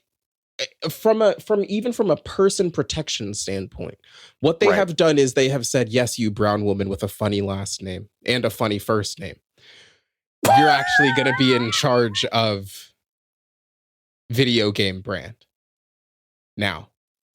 And everyone is going to love you, forever. And you're going to be the face of the brand forever. And everyone's going to love you. Don't like us, and they already it's going to be so sick for you. We're going to put you out in as many situations as possible, and you're going to be the face of the Xbox brand. Why? Yeah, Xbox deserves this. That's why. Xbox deserves this. Xbox deserves this. Her name's not funny. You know what I mean? I know. It was the addition of and the funny first. Well, I know. And I was like, well, it's not just the last name that's going to incite harassment for her. It's also the first name. it was you turning, like, it was you driving around the block and then coming back and being like, and a funny first name for that matter. Like, I think it was that I was like, okay, well, but I knew what you meant. But yeah, it's like, I don't know. This Xbox's whole deal is getting weirder. And by the way, go to nogamesforgenocide.com. You can sign up for a pledge right now that says you either do not cover anything Xbox related or you commit to giving this kind of disclosure every single time you report on Xbox. They're complicit in the continued genocide that is happening in Gaza. And probably the new one. Also, that probably the new one. So probably the new one and a bunch of ICE stuff. Yep. Yeah, and it's like they've just easiest got boycott in the world, folks. They've got their easiest boycott in the fucking world. It doesn't matter if you go on the product side or the strictly moral side. Easiest boycott in the world, folks. That's what they're calling it. Easy. Let's do one more story. This one made me laugh hard. I can't believe Kalshi, which is the Poly Market competitor, the alternative to Poly Market and other the Pepsi betting. It's the Pepsi of what is it called? Prediction markets of prop bets, prediction markets. Yeah, basically. They did enlist last year a 15-year-old gamer called Verted, VERT 1D, to do some paper motion for Kalshi. Very briefly, yeah. Listen, I don't make it a habit to make fun of children on this website. I mean, on this podcast, but yeah, the image that Ethan Gatch published over on the Kotaku article is quite funny. Yeah, September 2025, Kalshi did sign a 15-year-old up to do some cool affiliate stuff for Kalshi, and then. Read the lines. Then they had to reverse course on it. Who wants to take a stab at what was said in the? You clearly want to do it. Why even? All right, just take it. A Kalshi employee did reach out to Verted to say, "This is why we can't have him do scam text theater. He's not good at it." I'm not good at it. Yo, brother. Legal team confirmed we can't work with minors RN. Kind of sad, TBH. It's funny. It's fucking awesome. It's fucking awesome. But yeah, Kalshi CEO and Polymarket CEO Shane Copeland. If you don't know, they're both basically two young billionaires who hate each other. There's a new NPR piece out about it. I read a little bit of it today. You should go read it. It's very, very funny. These two, will these two websites exist in a year? What do y'all think? Yeah. What? We're not getting rid of these until. I don't think Kalshi has enough money. Kalshi may not have enough money, but it's got the Giannis Antetokounmpo money. It's got the Giannis money. Who's Giannis, Lotus? Yeah, who's Giannis? What's he do? A name that long, got to be a basketball player. That's right. That's right. Where's he from? Ooh, that's a really good question. Piedmont, North Dakota. Ooh, good guess. One more. Yeah, Lotus, you're really close. Toronto is legitimately a good shout. He's from Greece. Yeah, he's from Greece. Oh, he's from Athens. Yeah. That's the thing. You can't guess on name in this great nation. Well, the really funny thing about Giannis is that he keeps insisting that his brothers get added to the teams he's on, even though they're not very good. Yeah. Which is, listen, good grift if you can get it. Good for him. It's a good grift if you get it. It's a good grift. Oh God, Lotus, you have I just posted. They said that this Verted child was doing the sponsorship on his X.com account, so I just wanted to look at it really quick. His bio, 15-year-old, broke, don't take sponsored deals. His banner, Gaming Alpha, Gaming Edits, Web3 Gaming, Gaming Reviews, and Gaming Guides. And y'all, if you were looking at what Web3 game to pick up, he has made the ultimate Web3 gaming tier list based only on gameplay, although it is all the way from April 7th, 2025, so it could be a little bit out of date. Most of those games probably don't exist anymore. But like folks, like this is a lot of games that he's put in his tier list. Yeah. Wow. I mean, we're talking like 50 games. Well, some of these might be browsers. They could be. Based on the logos. Jesus Christ. That is crazy. Anyway, I just wanted to read Yo Brother Legal Team confirmed we can't work with minors right now. Really important too. Right now it just says RM. Like this is obviously typed out on Discord. So funny. It's really good. All right, that's the news for this week. We played some stuff though. Do we want to tackle Pokopia first? I feel like we ought to do that. I think that is maybe game of the week. Pokemon Pokopia came out, and if you are looking for an Animal Crossing Dragon Quest Builders like game with Pokemon, this is it.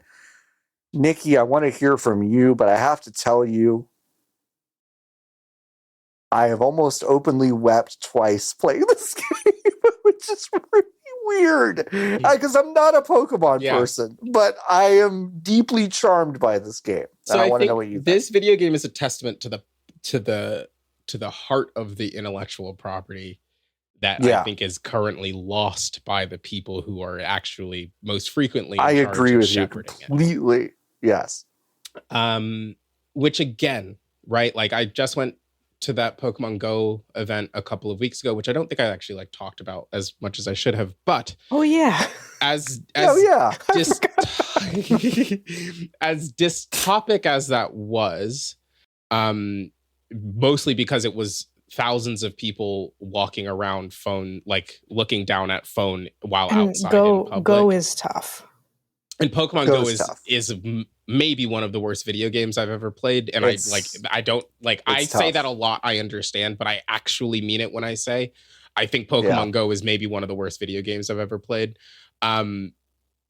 There's just like mechanically bereft, ideologically bereft, stylistically bereft. Like the only thing that has any semblance of design is the Pokemon in it, but no other part of the game has been touched by adult eyes. But one of the coolest things that event showed me was that this is legitimately an all ages thing in a time where I do not actually think that there are very many all ages intellectual properties. Like I think it's like Star Wars to the detriment of Star Wars, but like I think it's like Star Wars and Mocky Mouse and Marvel and Pokemon are things that like are telling stories for every person across the thing.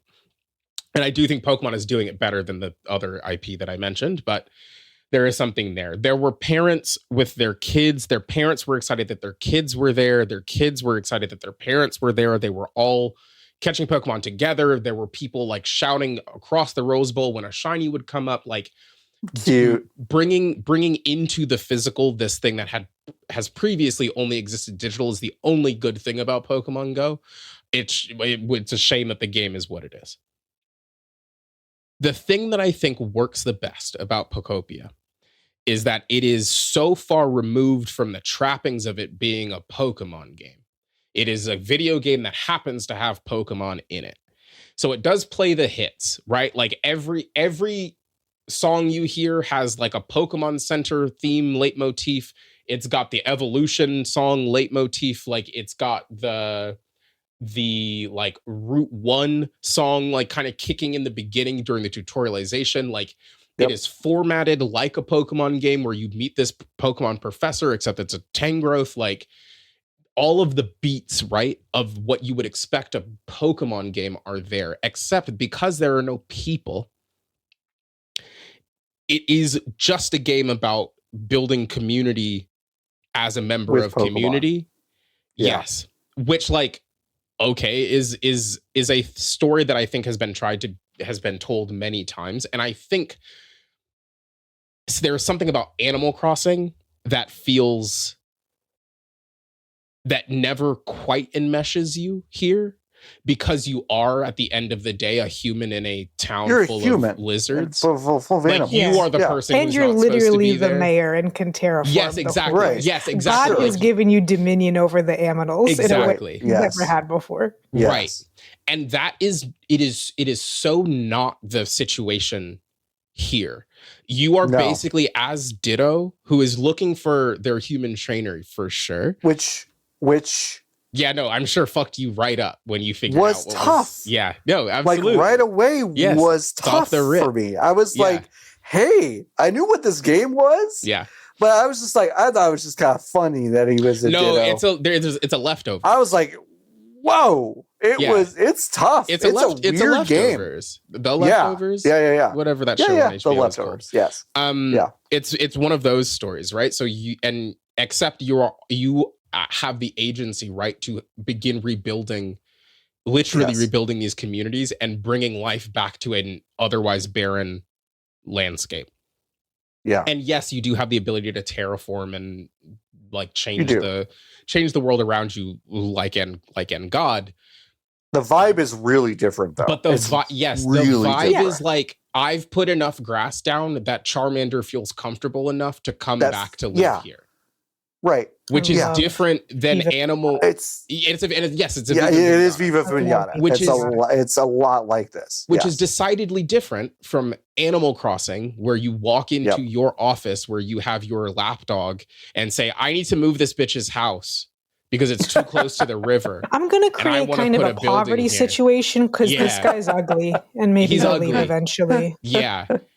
And it's like this game does not incentivize that kind of behavior at all, because at the end of the day, you are a Pokemon trying to build the world back up for your fellow Pokemon. I am not very far in. I'm maybe 6 hours in. I wanted to play much more of it last night, but I did not. And I played some of it today. I think it's excellent. Like I think mechanically really it feels really good. It feels like I want Animal Crossing games to feel like every single 100%. time.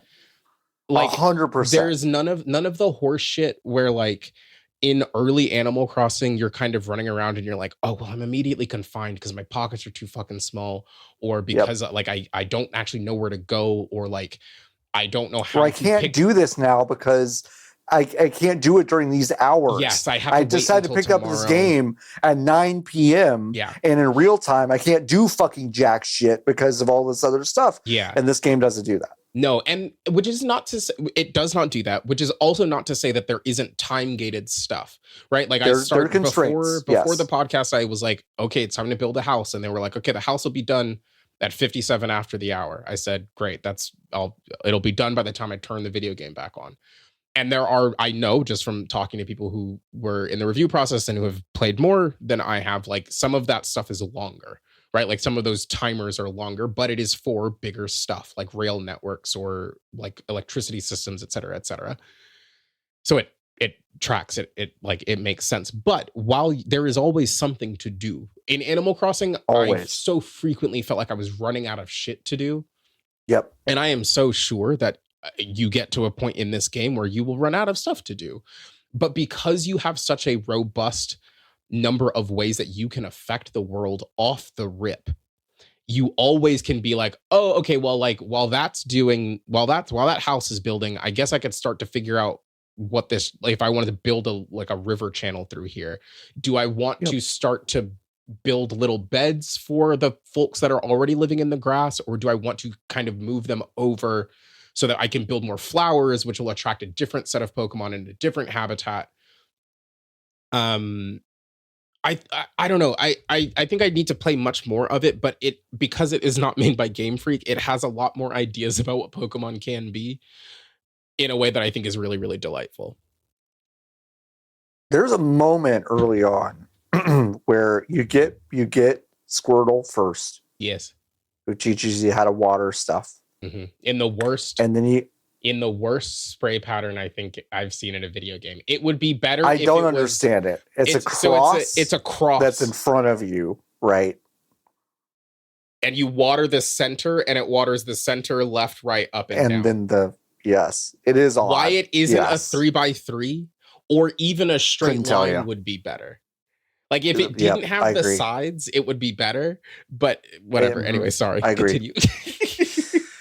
There's a moment where you then unlock Bulbasaur very soon after that.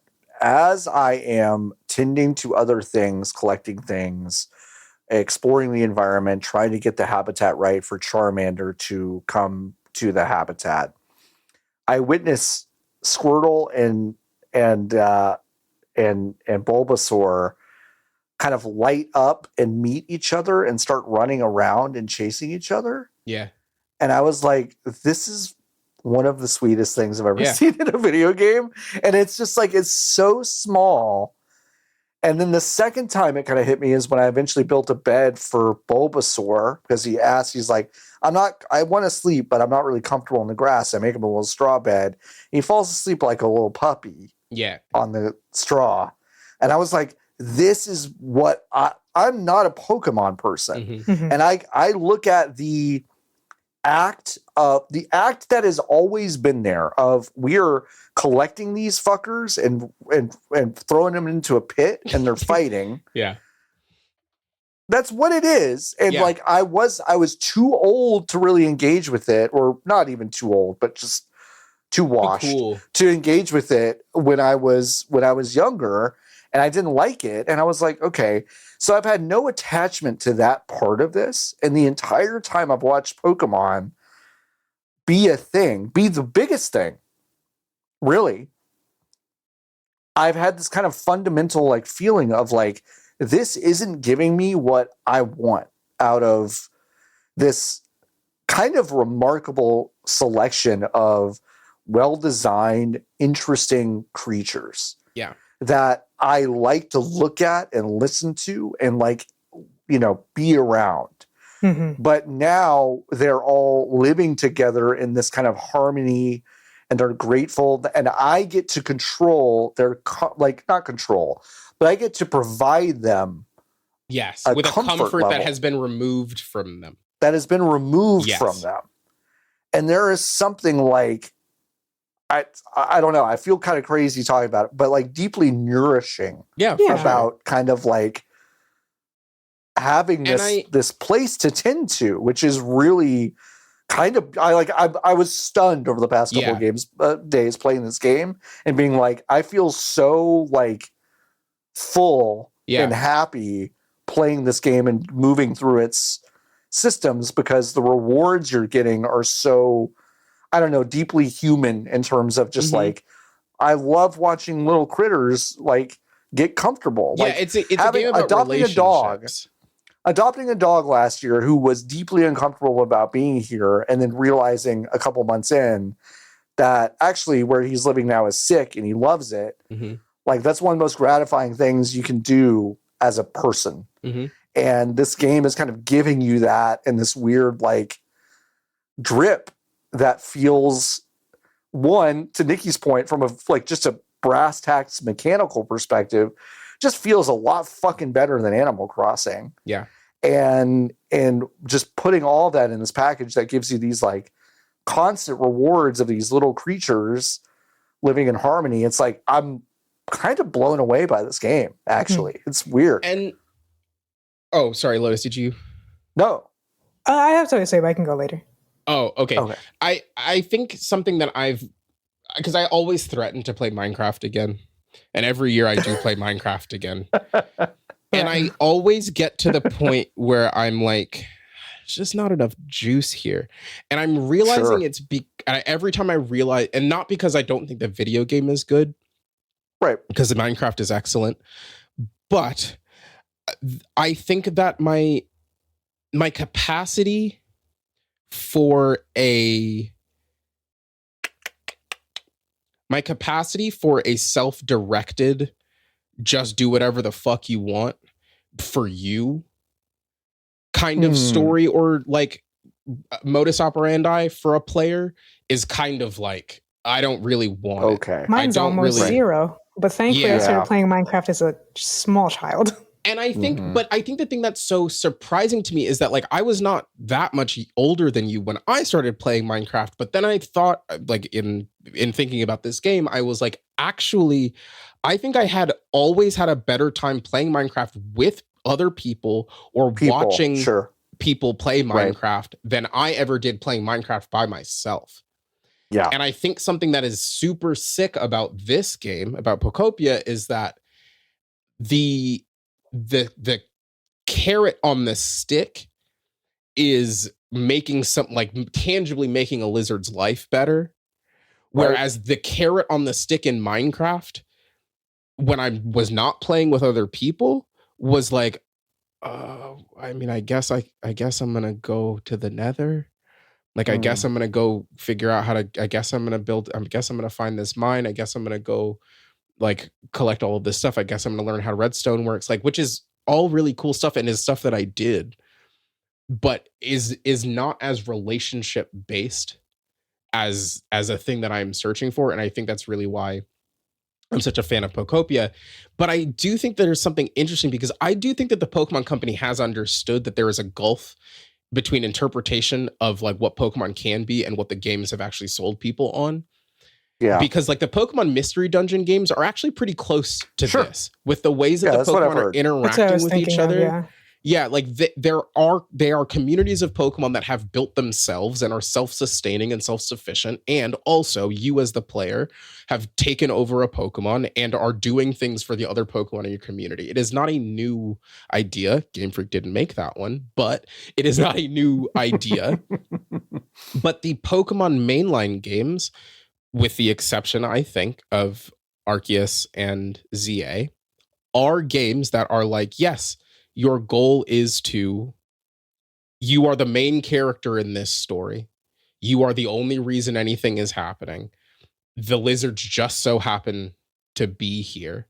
And also, if you were to go away, everything would stop.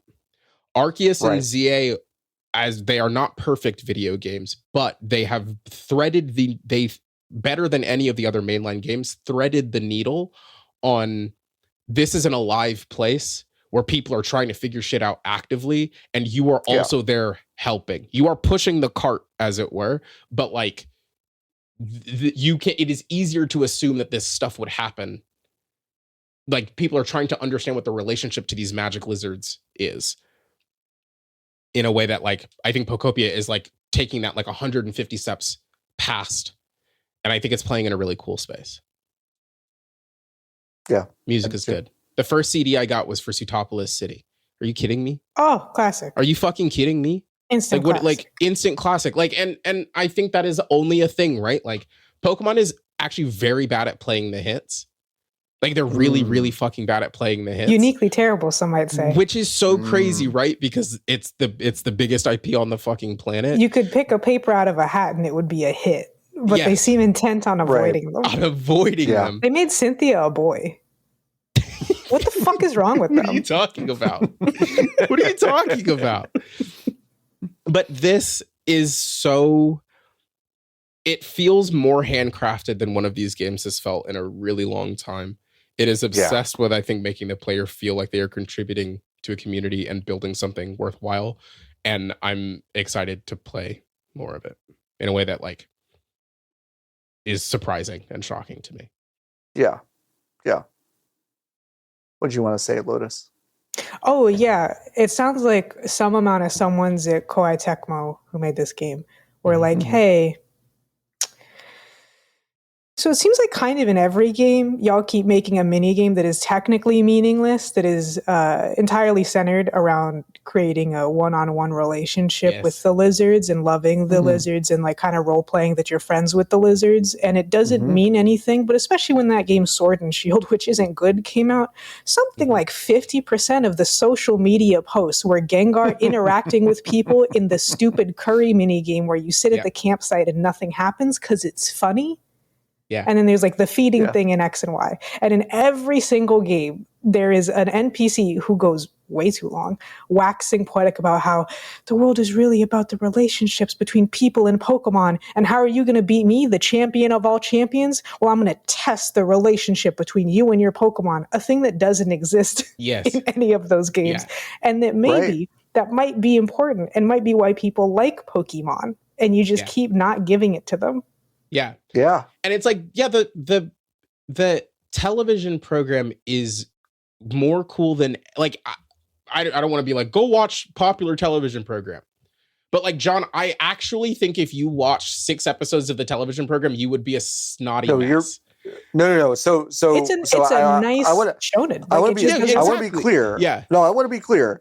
When I was like, I did not play the Game Boy games. I did not collect the cards. I caught enough of the show. Yeah. To go, well, those things are fucking cute. And God, I like, how fun. They've got all these like fun, how fun. They eat their little pellets. They eat their pellets. And then that plus a lot of, frankly, social content and like discussion about Pokemon have driven me to spend probably $300 American between 10 years ago and now on games that come out. And I go, this might be the one. Yeah. This might be the one. And every single time I'm like, these fucking games suck.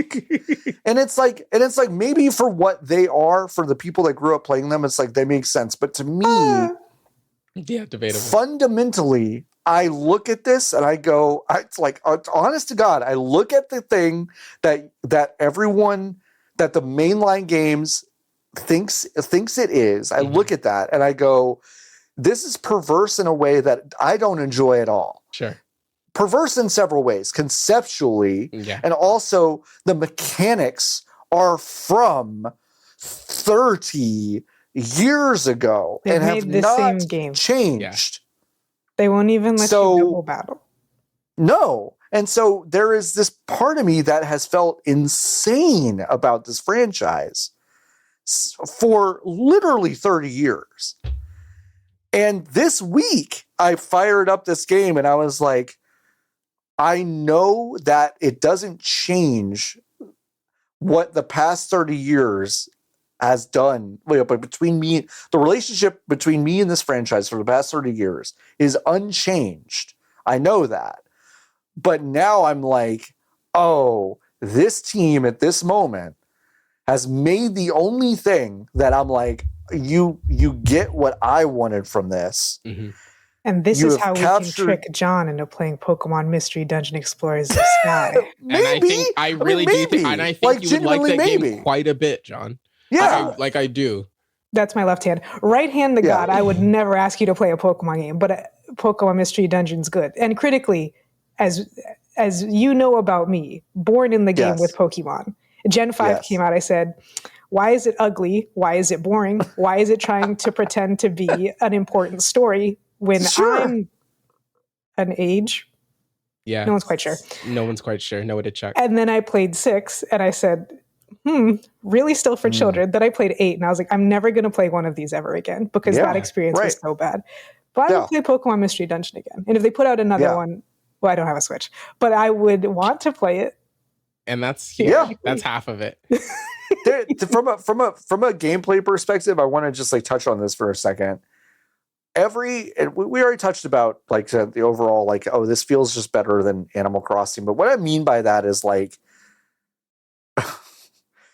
the notifications that you've picked something up, the quality of life things of, oh, I've pulled out the fruit to restore my ability points to keep actually watering and doing my skills. PP? Yep. PP. Thank you. To restore my PP? Yeah, you're a PP.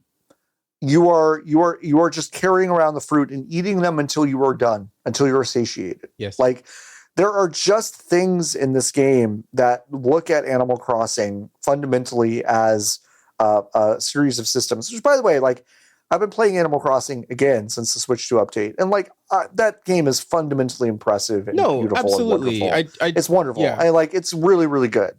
But also in one of them, when you want to pick up 6 things, you have to walk around and spin around like a fucking idiot and Right. press the button every single time. And in this one, they're like, what if you just were Kirby for a second? Kirby? I don't know. What if you could Kirby everything? Ditto can suck, I guess. Whatever. And I do think that's like it's such an intelligent way. It's so smart to play with the ability, like, because nothing that Ditto does in the game feels dumb. You you have a basic understanding. Ditto is one of the first 151. Everyone knows what that pink blob does, and that pink blob can turn into anything it wants. Yep. And that's it. That's the only justification that the player needs to understand why Ditto can do anything. It is almost absurd that this premise has not existed before. Now, of just like, because they were dedicated to Ditto being ass and shit, because he would destroy the precious meta of a Pokemon game, which was invented of course 30 years ago. Yeah. Right. But it's like, you've made him, so use him. And it's like, this is being used in such a way that feels so beautiful. It's such a really lovely tribute to, I think, the best parts of this franchise. And if you're an outsider who has never liked Pokemon or never even played it, if you like anything that has some sort of open-ended creativity, but also a little bit of a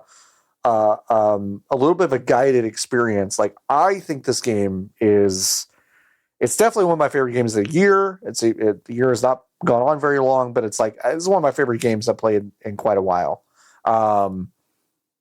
Nikki has informed us that they have to squirt saline up their nose, so they'll be right back. I don't know if that was being funny, I don't know if that was dedicated for the podcast. Right. I don't know if that was like supposed to be told to you at home, but we are telling you that.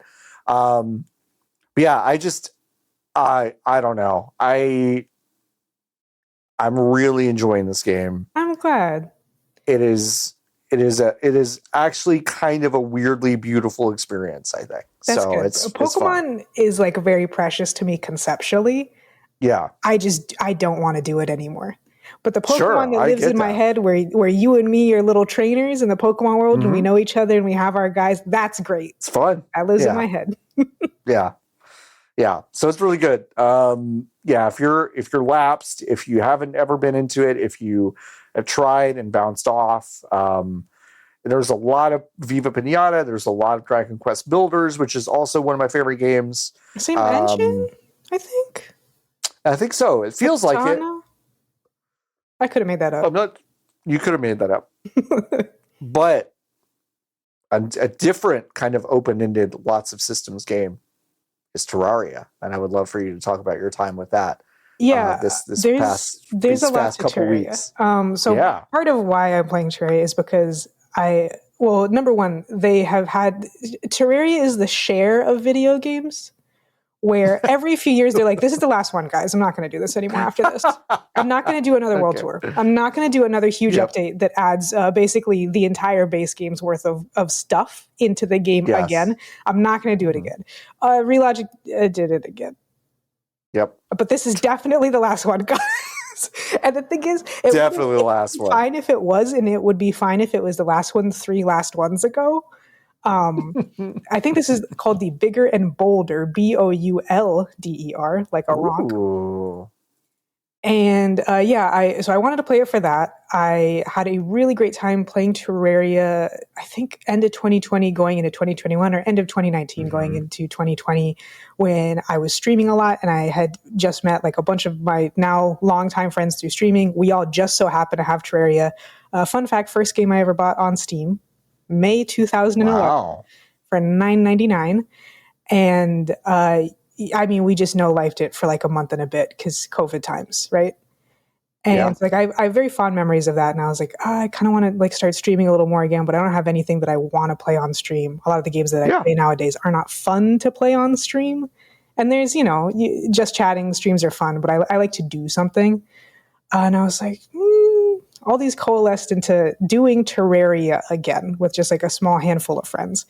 And we do, especially me and like one of my best friends ever, Lupin, have done the thing that us two specifically always do for Terraria, which is that he knows, I think, everything about this game that has ever happened. Oh, a lizard. Oh, it's a barley bear. We can also see Oli every once in a while on the chair behind you. Oli's, if anyone wanted to play I Spy with Ravioli, he's a blob on the chair that you can sometimes discern. There he goes. Yep, he's squirming around right now. There you can see him. Sweet baby. So yeah, Lupin knows basically everything about this game, knows how to look things up very quickly, and understands how all the different systems work very well together. Because you look at Terraria and you go, Minecraft 2D. Sideways Minecraft. Sideways Minecraft. However, it has a lot more MMO DNA. It is just straight up an RPG to begin with. There's a lot to this game. Yes, it feels a lot more like an MMO, like this really wild, super duper long RPG, which is maybe partway to what Nikki was saying earlier, kind of what a lot of people secretly want out of Minecraft. And so there's all these mods and all these Mojang fix your fucking game that are just trying to turn Minecraft into Terraria, which it's so clear is a different thing and is not what's good about Minecraft. Yeah. Just gotta admit it. Lupin knows how to do everything, and Bud knows how to fucking reforge armor and throw it in the shimmer and summon bosses from farming the zombies made of blood that only spawn during the blood moon or something. And I run all the way right to the ocean and wake up the fishing guy and build a fishing rod and spend the rest of the game fishing.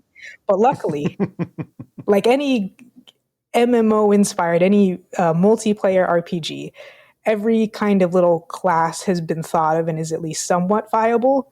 So Lupin needs money to reforge his armor, and I make a fuckload of money by fishing, which is just standing still and pressing left click and occasionally building large ponds for me to fish in and getting specific crates from specific biomes, and the blood moon spawns certain things that drop certain things, and just all this shit. Also, I have a minigun that is a shark, and I will soon be crafting it into a cannon that shoots stars. Just lead pellet. Well, it shoots, there's multiple different types of ammo in the same way that you have a bow, wooden arrow, fire arrow, yada yada. It's just pellets. Second question. The gun part come out of the shark mouth? Yes. Okay. Where are you holding the gun? In hand. For sure. Where on the shark are you holding? Well, the Terraria guys are so small. It's an abstracted concept. It is my little guy's there, and the shark is next to me, and it goes wherever my cursor goes. And it goes where the cursor goes. I couldn't tell you where you hold it. I remember in Terraria when I played it, because I was like, Minecraft, but sideways, sign me the fuck up. There was a big eyeball. Is that guy still in there? Yes, he's a boss. Okay. I shouldn't say just. We killed him on Wednesday. Okay. How far in is Eyeball Man? He seems like he would be early. I believe the Eye of Cthulhu's the first boss, maybe the second, depending. Because there's a lot of event bosses. Because again, it's an MMO. Randomly, sometimes it starts raining slime, and some of the base enemies are slimes. And if you kill too many slimes, then the king slime appears. And then that can be the first boss, I believe. That could be the first boss. That could be the first boss. Can you make the king slime your friend? So, great thing that we discovered that they added. So, there are a lot of NPCs in this game, and they all kind of have a different archetype. So, there's like the zoologist who sells certain things, and then there's the fisher, or I think he's technically called the angler, who gives you quests every day to go fish in different biomes, and then you bring it back, and blah, blah, blah, blah, blah. And why was I talking about this? Right. So you build towns, and you have to build your NPCs little houses so that way they'll live there and you can take advantage of shopping and then whatever little services they might provide. And if you complete certain events, you can get town slimes, and there's like 8 or 9 different colors. And they're just little guys that jump around. We have 2 of them right now, a pink one and a blue one. Are they do they do anything, or are they like Pokemon gym badges? They're just for fun. They just hop around. Great. And that's all you need.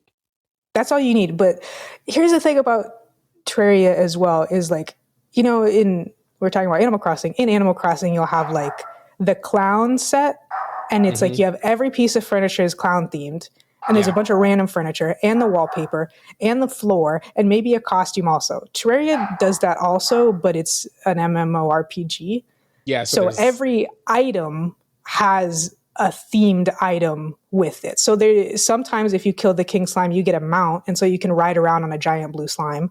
And there's a grappling hook that is slime themed, and a fishing rod that's slime themed, and just like every theme has everything. Every item. Yes. And okay, so are you trying to work your way through an entire collection, or is it a situation where you're getting a weird collection of differently themed items that are not working towards your build? It would depend, because it is somewhat random. Okay. So every single boss can be resummoned. So like with the King Slime guy, if we wanted to, we could just keep killing him. And then there's also it does MMO style loot drops where everybody gets their own little baggie that has its own little random chances. So like Lupin has a summoner build right now because they just made that a lot more viable with the bigger and bolder update. And so if I get a summon thing, I just give it to him because I don't give a shit about fighting. So whatever scraps he finds is totally fine by me. I'm like, just point me at the thing and I'll shoot it. I don't give a shit. My only job in a boss fight is to survive. So if he dies, he can respawn and come kill it. Like that's it. So yeah, like you could, and there is the Terraria.wiki.gg, not fandom.com. No, I don't know what that is. Love that. This is a good. They have their own wiki. They have the good SEO because it's the first one that comes up, and you click on it, and it looks like a website from 1997, which means it looks like a real fucking wiki, and it works quite well. So like you could go on the wiki and just look up everything, and at this point, we've played it enough that like, if there is a specific thing that we want to find, it would be a pain to trial and error. So we'll just look it up, right? Yeah, just look it up. There are times of like, if you wanted to make really marginal advancements, especially if you were playing on like the higher difficulties, which are expert and master mode. But for the most part, it's like, it does follow somewhat of the Minecraft progression of like, I start with copper. Now I have iron. There's gold over there. What is, oh God, what is it called? There's like a nightmare something or other. Now I can mine hellstone. Hellstone I can turn into this. I found a floating lake in the sky with a little house. Hey, I've stumbled upon a dungeon and I can't move the walls no matter how good of a pickaxe I get. Oh God, there's a lot of skeletons in here. Yeah. And just like every variation and flavor of that. I'm trying to build a cell phone right now. Great. Trying to build a cell phone. Who are you trying to call? Trying to build a cell phone. Yeah, who do you need to call with that? My friends that I'm playing with. Oh, okay. So like, it's not like the world's first cell phone. No. Got it. Okay. So my number there's no store. Your number's 1. That's cool. No, I said it isn't. It is. Oh, it isn't 1. I think it's not actually called a cell phone. I think it's called a PDA. But yeah, sure. So Terraria has a lot of these really complex crafting trees, especially once you get this guy called the Goblin Tinkerer, because then you, instead of the normal crafting table, you can get the Tinkerer's Workshop. So I can take, off the top of my head, no one's quite sure. I can take my radar, which detects enemies that are nearby, and I can take my DPS meter, which says how much damage I am doing or I can do. And then I take whatever the third thing is, and I can turn those into like, you know, the phytometer. And then if I do a bunch of those, I have the fish finder, I have a GPS, I can turn all those into a new thing. And if I have 2 of those new things, then those new things can turn into a PDA, which means that, instead of having my 5 accessory slots completely fucked and having to swap them out, I can have my little phone. Yeah. Perfect. And there's some versions of that. It's not so bad for weapons, but once you get like later and later in the game, it gets really complicated. But it does have like, I just think my favorite thing about Terraria is that it's so stupid. When it rains, the goldfish walk out of the pond and just start walking around. Fuck yeah, dude. When the blood moon happens, the bunnies turn, well, it depends because there's 2 different kinds of worlds in Terraria. There's Crimson and Corruption, but they will turn evil and start trying to kill you. Cool. And then some of the zombies have arms from the other zombies and they can hit you from farther away. Fuck yeah. Just a lot of dumb shit like that over the place. There's roller skates. I ride on a flamingo because it's part of fishing. Very complicated. I have to get my fishing number, my fishing power up as high as I can. And if I ride on a flamingo and sit on the surface of the water, my fishing power goes up by 5. Whoa. And maxing fish. A million different things like that. That's really cool. Yeah, that's really fun. I was enamored by Terraria when it came out, and then I realized that I couldn't. I did not have the. I didn't have it in me. I didn't have it in me. Is what and that's what I'm saying. Well, it was that. Yeah. For me too. I was like, I think there is charmed, here, but it's too much, and I was not smart enough. And I don't think I had the relationship with the internet to like, I'll just look it up. Yes, whereas like Minecraft kind of had that. Because it had been in alpha for a year and a half prior to it being in beta. So I was like, what do you do in Minecraft? And Google worked at the time. So it said youtube.com, Paul Soares Jr., how to survive the first night in Minecraft. And I was like, okay, got it. Now I can go from here. Terraria, even this last time we played, I got killed like 15 times on our first night because I hadn't built the house yet. So I can't quite figure Terraria out, but there is so much to do, and having someone around, especially in Lupin, love you bestie, who's a total pervert for the game, very helpful. But I even think going solo and just being like, I want to get through this boss, or for a case like mine where I'm like, I want this one fishing rod because it's the best one, or whatever. I want the Mega Shark, which is a bigger version of the shark gun that I already have. Hell yeah, Shark Gun 2. How do I get the Mega Shark? Well, you have to be in a hard mode world. What is a hard mode world? Oh, fuck, I didn't set the game to hard. Am I fucked now? No. Terraria considers basically the first 40 to 50 hours you will spend in your world to be the tutorial. Yeah. Whoa. And then once you beat the Wall of Flesh, which is a boss, then your world turns into hard mode.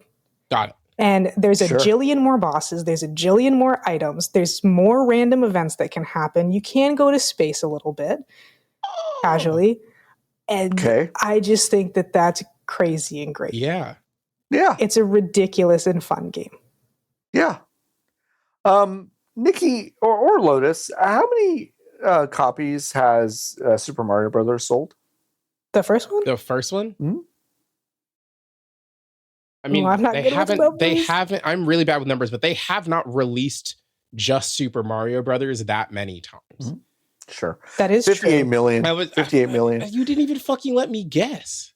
I would have gone too high by a lot, but that's okay. I was literally going to say 60 million, but this fucker just didn't let me guess. I was going to say it's either 50 or 500. I don't know. I asked for a guess and I got a fucking soliloquy from you. Like, just give me a number. Like, that's all I need. All right. How many copies has Witcher 3 sold? Who gives a shit? 275. 60 million. Great. How many have Terraria sold? 90. It's 64 million. Oh. That game has sold a crazy amount. I mean, like, I own 2 copies of I own 2 copies of Terraria probably. And phone, I think. I think Terraria on phone. Yeah. So that's nuts. Awesome. I honestly did not realize. Should I get back into Terraria? Come play with us, John. Come play with us. Maybe. I got it. I just got to re-download it. You need to re-download all 4 gigs. Yeah, I know. It'll all never 4 work. gigs. It's gonna I do not have take me all day. Don't have the space. Ravioli is threatening to get up in my lap, but he's. Are you going to let him? Well, I mean, the good thing that we were saying too is, so when we played back in like 2020, we had a friend who lived in Australia, and it's like ping wise, not going to work. But it ended up being like mostly fine. Like she couldn't really fight bosses with us super well, but with the way that bosses work is it's so hectic and it's so like just a complete disaster, everything everywhere all at once, TM, that it kind of didn't matter. And then now that summons work, it really is like you can kind of just summon like 8 things to fight for you at a certain point, and then your goal is just to kind of try to stay away from the boss and not die. Yeah. Especially if you really go for the type of build, obviously, again, traditional MMO/RPG stuff, where one person is really tanky and they are kind of trying to take aggro from the boss the whole time. Makes sense. I'm looking at their website, which hasn't been touched in a long time, and then I realized that they don't do blog updates on their website; they do them on their forums. Forums. They're still very active. Their shop is also very amusing to me. I like that they have plushies of like the bunny, and it looks like it's made of pixels. It's fun. Oh, that's great. Who the fuck's the Moon Lord? That's cute. The final boss. Who's the Moon Lord? The final boss. So what happens after the final boss? You can kill him as many times as you want. Okay. Because he also he does function in that sense like a regular boss, where like the world is still there. So maybe you want something from him. Maybe you want all of his gear or all of his special drops or whatever. I don't think that you can like turn the world into expert or master afterwards, but I really don't like looking at him. no, he's very scary. They did update a lot of his visuals. I don't know if that would be, I presume it would be updated on the website, but maybe not. But I know that for this update, they like totally redid him because he used to be, he's always been gross because he's like an eldritch monstrosity from space, but he also used to be really silly looking. Just look kind of dumb. Yeah, I think my problem with this game is that I don't like the way it looks. Which is fair.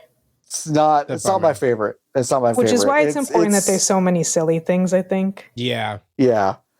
It holds still like an SNES, like a bad SNES aesthetic to me. Like it's rough. But I just love games but I like can this swim in that lava have, on a shark. I was about to say, it's like with all these dumbass systems kind of interacting with each other. It's just really fun. It's just really cool. You can get gibbed in a lot of great ways, which is fun. Getting gibbed is fun. Getting gibbed is fun. Getting gibbed is so fun. I played a little more Resident Evil 9. Don't have to talk about that much. I'll just say I think that game is really fun. I think Grace Ashcroft is a great character. She's got a lot of anxiety. I think the voice performance given by... That VA went in. What is her name? She has a wild last name. It is Angela Sant'Albano. Excuse me. That's good. There's a fun apostrophe in her name as well. I genuinely like it's a big performance. Okay. I kind of think it's one of the best voice performances I've ever seen in a video game. Like she goes fucking. That's what I hear. It is wild. Not technically, but spiritually a final girl. You just gotta start chewing on the walls. Yeah. And it's like she goes fucking in. I mean, that is it. And I think it's really charming. Early on, I'm still only like a few hours into this thing. I haven't even left the big giant first mansion. But it's like, not long into it, Leon Kennedy shows up. Sure. There's, you meet briefly. You start to get separated. Leon goes, here you go. Here's the biggest gun you've ever seen in your life. And Grace takes it. And it's a gun that shoots these like giant magnum rounds called the Requiem. Hey, that's the name of the game. And and every single time she shoots it, she goes, "Oh Jesus! Oh my!" Like shaking out her wrists because it's like the recoil completely fucks up her hands. It's Resident Evil. It's goofy. It's stupid. Yes, like every single door in it unlocks with a jewel you find in a cabinet in a weird room. I don't know. It's just the maximal version of Resident Evil. I think it's really great. So, and Leon's segments remind me of the best parts of Resident Evil 4. They just really played the hits with this one. Like Resident Evil 9 Requiem is just let's play the fucking hits game. And I think that's really fun. Good. Yeah, it's good. I also played some Marathon, played the finished product, but Nikki and I also played some of the Server Slam earlier this week. I gotta say, I think this game is good. I think it's good. I think this game's a good game. I think this game is good. I'm like, yeah. And I think the conversation from last week where we talked a lot about it, but yeah, I think like on its face, I do think the video game is good. I do not understand the monetization stuff. I have not booted the game up since like the full version of the game since it came out. Yeah. But I would love to not spend any more money on the game. And it doesn't seem like I will need to, but I need to look at it. I have heard people say there's some dark patterns in it. That tracks. But I've also heard people say exactly the opposite. It's just like it's been really easy for them to not spend money on it. So I'll have to get deeper into it. But look and see. Again, I think this game does better if it's something else, but the thing that we have is kind of cool. and I am excited to see. I really hope they get a runway to at least make the stuff that they have currently planned. In their unbelievably good looking video game. Because I do know that team worked really hard on it. So it's a beautiful weird aesthetically, it's like nothing that's out there. Even just like the weird kind of ambient music that plays while you're deciding what to do next in the main menu. It's just like really, really slick. This is a cool game. I like it a lot. I think it feels good to play. I'm bad at it, but I'm still having fun. True. I was going to wait to see if you were going to say. No, I am really bad at it. I'm really bad at it. I like how you said I was waiting to say that, as if John has ever claimed to be good at any game except for what, fucking NHL 03 or something. Get his ass. Please, it's NHL 04. So sorry. Please. I'm so sorry. Please. Like sports games from the mid 2000s, I'm really good at. Pretty much everything else, I'm garbage at.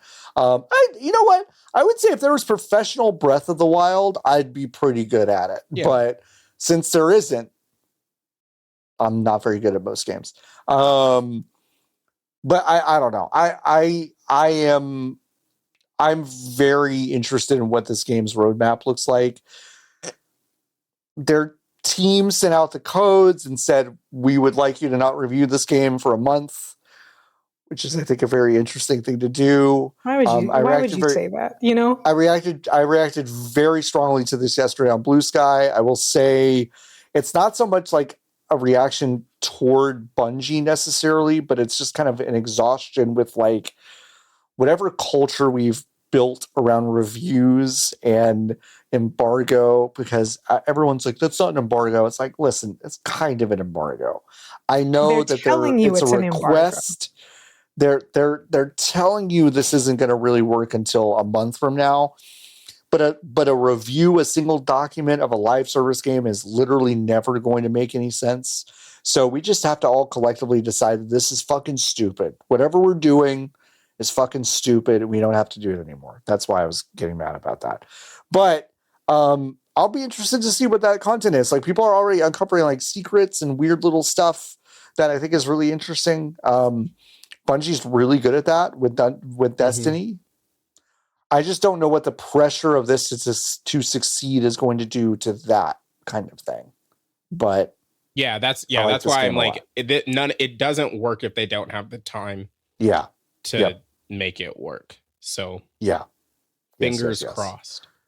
Fingers crossed. Okay, let's answer a couple of Hive questions. If you are not a member of the Hive, you can go to vgbs.com/join. You can join the Hive. If you join the Hive, you can go to our Discord, which is free to join, by the way.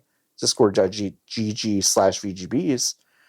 You can go to the Hive questions section, and you can ask us a question. We have several good ones, including one from Haneker. This is very specific, but since I've re-entered the workforce, it does matter. When non-gamers ask you what your best or favorite video game is, do you give them a real answer or try to go with something they might have heard of? If the latter, which game? You've created a false catch-22 in your head, my friend. You can just say two games, but my strategy is to say one thing that they will almost certainly know. Like, I've always loved Pokemon Emerald since I was a little kid. I think that might be my favorite one. And then you can say the weird one, the quotation marks of like, I love Return of the Obra Dinn. It's like this puzzle game. Sure. And then the other partner in the conversation gets to choose which one to talk about. Which one or decide that you're too much of a pervert and they would like to gently bow out of the topic. Yep. That's it. I think that's. And those are probably my two that I would usually say. I think that's the right answer. Like, I'll tell people probably Breath of the Wild pretty much right off the bat, but like, honestly, depending on who asks, I might say like, I don't know. I'll say something like, I play some Apex Legends. Like I play some whatever, like, cause sometimes I don't think I'm being asked to dive into my deepest like opinion about something rather than just going like, okay, what's the surface level? Like what, like, but then again, okay, listen, now I'm making assumptions about some of the people that asked me this question, which is also not good. I probably shouldn't do that either. But we all do that. Not me. But Lotus's answer is correct, I think. Oh, but what are your two games that you would... What's your pervert answer? What's your, like, I need to try to pretend to be normal answer? I guess Breath of the Wild, your pretend to be normal answer. Yeah, my pervert answer is like Shenmue or something. And people are like, what's Shenmue? And I'm like, you get forklift certified and you're trying to figure out who killed your dad. You know, it's like, you know. I don't think I have a pervert answer. I think I just give them Pokemon Emerald or Breath of the Wild. And I just kind of let them, if they have more questions, they have more questions. Yeah. Right. Yeah, I have to have a lot of conversations like this. So yeah, that's true. So it's always weird to work in games and somehow still be the pervert. Yeah, no, right. so it's kind of it's kind of a flat situation that I've kind of had to trade myself into. If you're in or related to games, it is a different minefield where you might step into someone's perversion. And you need to decide also, if you're going to have a real opinion or not. Right. Exactly. And that's it, Lotus. It's like... that's it. Yesterday, the logo for the new Xbox went around. And I had a lot of stuff to say to the people in my office who were talking about it. Sure. And I had to say nothing. You had to say nothing. Instead. I have a friend at work who loves playing video games, and he will often send me things like, hey, did you see that the new Xbox was announced? And I have to make the decision to go, am I telling this sweet 27-year-old who is excited that I am into video games and wants to send me a little, like, am I going to be like, listen, let me tell you, like, I light up a cigarette. Let me tell you something about these fuckers over at Microsoft, okay? like you always are I'm always making this kind of calculus in my head, and I'm usually choosing the path of least resistance, which is just kind of like, yeah, crazy, you know, or like kind of meet them where they are. Damn, that's crazy.com/thanks for sharing. Yep. Yeah. When in doubt.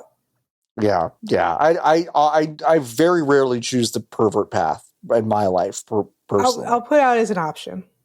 Yeah. No, and I think it's great that you do. Yeah, because there's also, you can't always tell, but sometimes if you're talking to someone, especially someone you don't know super well, someone at work, they might be the type of person who doesn't have the social skills and would love to have the out of you being the pervert. Would love to have the out. So just give them the out. Yep. Just give them the out. Cat.com asks, this is very specific for me, but maybe you two have additions to this. John, can you share whatever fashion advice you get from Blue Sky with me and your other fellow short and thick dudes? Yeah, this is from the other day where I was like, I Googled, hey, short and fat guy fashion. And the results did return to me. Hey, what do you do if you're 5'10" and you want to look good?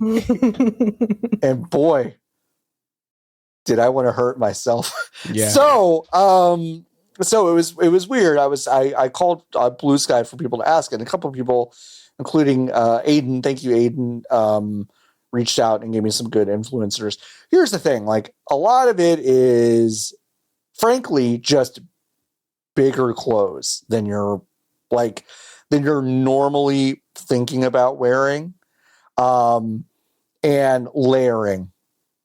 Like having just options where you've got a shirt or a little jacket or something over what you're wearing, and then you've got something on underneath it. You can go from having that stuff on to off. Also, your trousers need to be basically over the fucking big ass belly that you have, which is like what I'm rocking.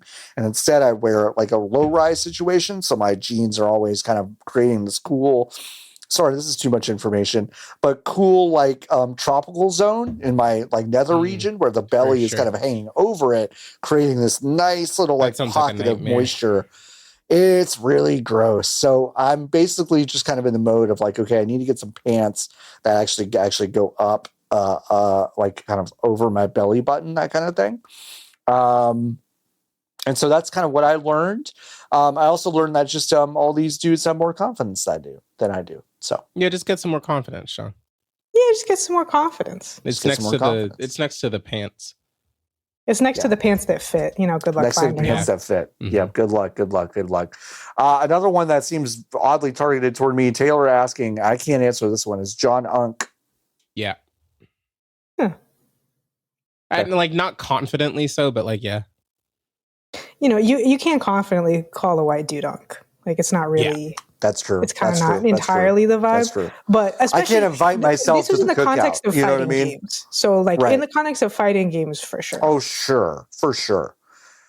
Fonk asks, what's the first relationship in a game that felt real to you? None of them. Not a single Slim damn one. I'm not sure they... Oh.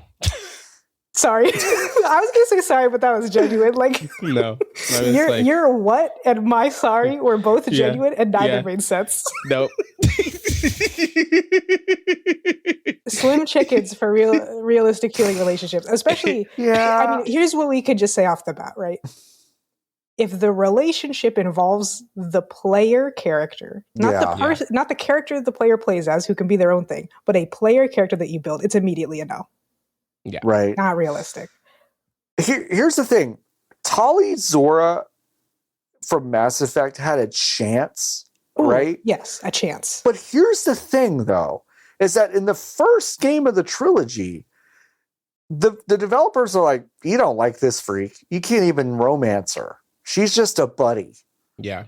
And the thing is that when I like met this girl, I was like, she's pretty cool. Like, I like her. She's like kind of a dork and like a little bit nervous, but like also just kind of knows who, like, she doesn't think she knows who she is, but she definitely knows who she is. And that's really interesting. Good character. Like, she's a good character. She's layered. She's interesting. And like, I immediately, whatever you can fall in love with in a video game, I was kind of like, yeah, like, I really like her. But the first game was like, nah, you like the racist or the other alien. And it's like, all right, fine. The milquetoast boring alien or the racist. That was your options in the first game. Then in the second game, they got smart. It was like, okay. But by then it's like, I was still excited, but it's like, there was something about that felt odd to me. That's the closest I got. I don't know if I would say there is one. Haneker asking, best deep fried vegetable. Zucchini. That's a really good one. Zucchini hard to beat. It's really good. I think it might be zucchini, folks. I think carrot is up there too. I like a carrot. A deep fried carrot. I've never had a deep fried carrot in my whole life. I just like it because carrots take forever to cook. You know? And so it's just like nice that they're kind of... Yeah, no, that's a little bit of extra hardness to them. I've never had a deep fried sweet potato. Oh, that's also really good. Those are good. Cucumber, I guess, right? Because Fred Pickles... Cucumber? Well, a deep fried... Oh, a pickle. Because it's a cucumber, but pickle's not a vegetable. Okay, whatever. Next question. Okra, also great answer, which is the one that you provided, Haneker. Love it. Soy Socks asks, when exploring a big game world, do you prefer the convenience of a map or the mystery of not having one? I'm learning this. You got to build the whole game around either one of those. Yeah, the thing. Yeah, it's either you look at the map or you don't look at the map, and those are the ways that those are the only two ways to make a video game. I'm learning that I don't know what I don't know what any button is anymore in any video game. Gun to my head, if I was holding the controller right now, if I was holding my Switch and someone was like, open the fucking map, I'd be dead. I would be dead. Like I have no idea. I like every time I'm like, time to open the map, I press 4 buttons, 4 different menus come up. I press the same one 2 times and I'm like, that's still not it. And then the map shows up and I'm like, great. Why am I looking at the map? Because it has taken me so long from when I had the initial thought to when I opened the map. So increasingly I am not looking at the map, but for Tears of the Kingdom, I am looking at the map. But the game that I was playing prior to that, Legend ZA, that map is kind of useless. Like it's only useful insofar as it's a teleport zone. like because the city is not visually landmarked well enough that you know where you are at any point in time. So the map just is for teleporting from waypoint to waypoint. Yeah. I like a map when it's good. I like a map when it's good. That's an annoying answer, but it's true. I like it. I do like cartography though. I like kind of building your map and then you're adding I do like aspects of building it out, but I prefer a map. Cam asking, what would you need to create your own habitat like in Pokopia? I think that's a fun question. A great question. Probably like 2 beds. How many thing? 4. 4 thing. Okay. So 2 of them are going to be bed. Okay. And then, because one of, like, Barley and I are going to share them both, but they need to be. But then you separate. Next, yeah, sure. So it's 2 next to each other, 2 bed next to each other. Right. I think, what else do I need? Kitchen that I don't have to worry about the stock of. And then just like the most palatial shower you've ever seen in your entire life. Like I want, really important. You know, just like so I think that those are the things that I need to be happy and healthy. Yeah, palatial shower, green gardeny space. Oh, I forgot about water. Outside. Fuck. And then maybe a 4th thing. No one's quite sure. Yeah, no, Nikki. I'm trading my second bed for an lawn. I'm a little bit I'm fussy. Not allergic to. To me, it's 2 trees, shade, a hammock in between them, but it has to be on like a cliffside over the ocean. Okay. So there's that breeze. Lime, that's good. Coconut. Yeah, like it's got like I Kermit that would attract me. Wait, what? Kermit is there. Kermit's there, sure. Like in the song. Like in the song. A couple more questions. Grace asking, what's the coolest bird you've ever seen? Probably gonna be a green jay. Those are crazy in person. Those are wild in person, for sure. Bald eagle is cool, but one of those. They're okay. Hold on. Seeing an osprey hunt is cool as shit. That is fun. Like when we were out in Kiowa, we were watching like osprey hunt and just like swoop down. The aerial assassin? Osprey. Yep, the aerial assassin. That's so sick, dude. Oi! There's a fish in the fucking river! The British wrestler. Anyway. This is the coolest bird I've ever seen. The green jay? Oh, no. I'm trying to... I don't even know what it is. Can you put it on the TV? Oh, yes, I can. The fuck is this? What the fuck is that, Nikki? I don't know. It's the coolest bird I've ever seen, though. It looks like someone pressure smashed a cassowary. Yeah, it's like, sorry, this is like a pallet swap chicken. I don't know what this is. I love him. Yeah, this is... it's got big ass pink legs and a small round blue and gray body and a big pink beak. Hold on, I'm gonna ask the computer. I don't know what that bird it is. That's crazy. I saw it in Zealandia in New Zealand. It's a takahe. Takahe. Hold on, give me the pronunciation, please. Say it to me. It won't. Takahe with a bar over it. Oh, I see. It's a flightless swamp hen. That's what I'm going to start calling people. Swamp hen. I'm going to start calling people that. That is awesome. We have got 3 more quick questions. Sphinx asking, how long was the longest one of your flights? Sorry. What's the longest a flight of yours has ever been delayed without it getting canceled? I probably have the winner here, but we'll ask it anyway. I was going to say that never works because I always have a layover. So my flight is effectively canceled once it has run into the second flight. Sure. Because now I can't get on it. So that's usually not going to be more than like 3 hours.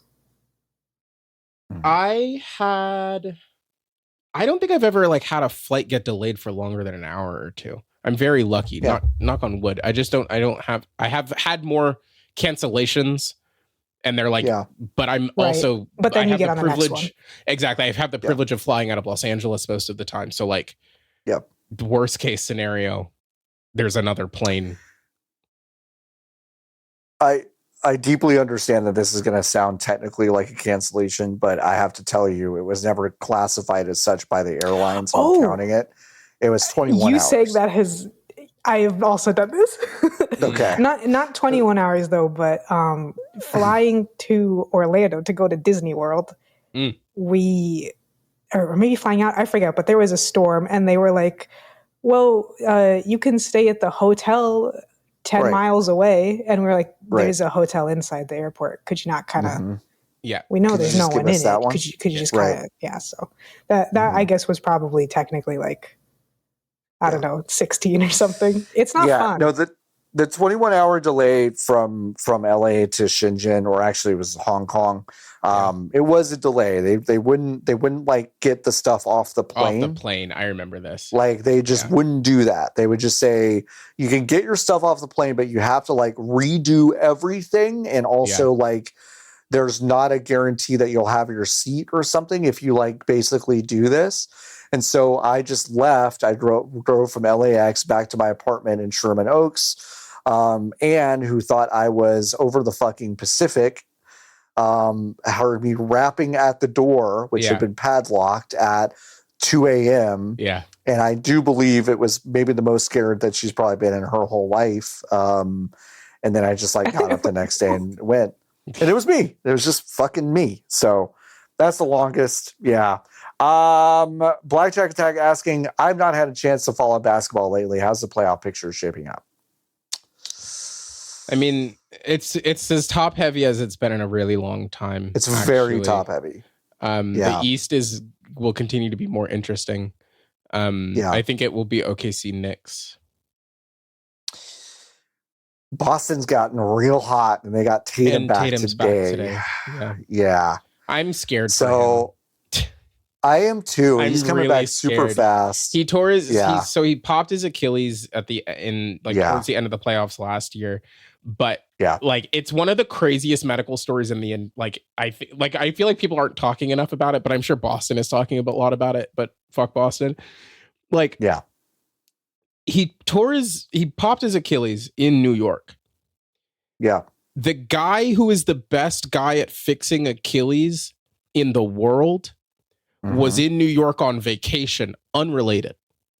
Yes. So the time between him popping his ACL and when he was on the table was like 8 hours. The shortest amount of time. It's a really small amount of time.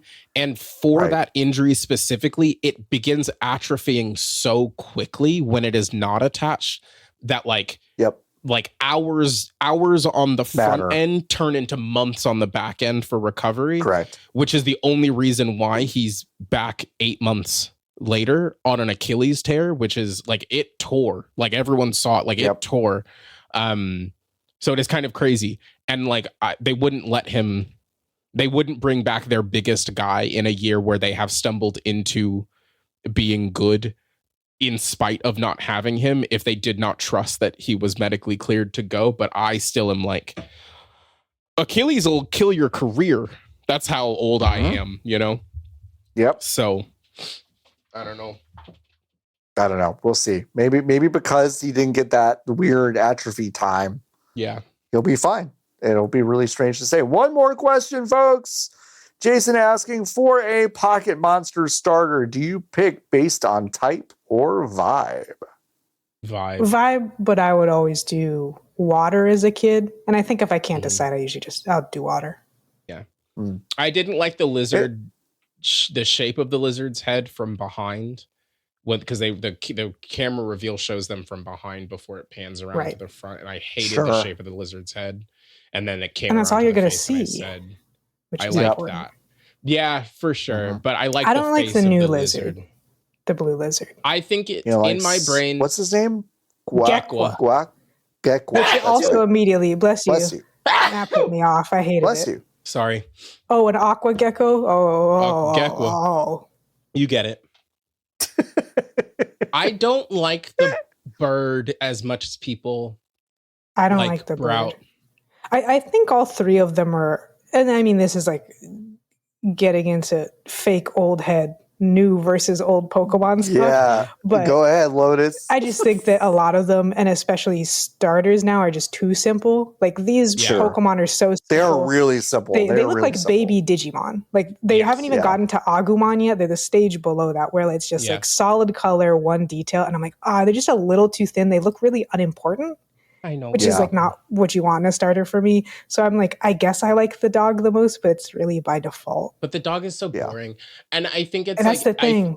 And I think that's the thing that damns them, because when inevitably all three of them are bipedal by the end of their evolutionary lines, it feels crazy because they started so baby. Yeah. Like, and the gap that they have to cover between the first evolution and the second evolution is buck wild. Yep. A lot of bad second evolutions in the past. A lot of really bad ones. Mm-hmm. Sometimes the second evolution is just a smaller of the third evolution, which is maybe even more aggressive. Yeah. Yeah. My dog's going to explode. Yeah, let's get out of here. We have one review. It's really short. Obi-Wan Shinobi. Oh, I get it. Reviewed our podcast. Gave us 5 stars. The title says Gift of Gab or whatever. Okay.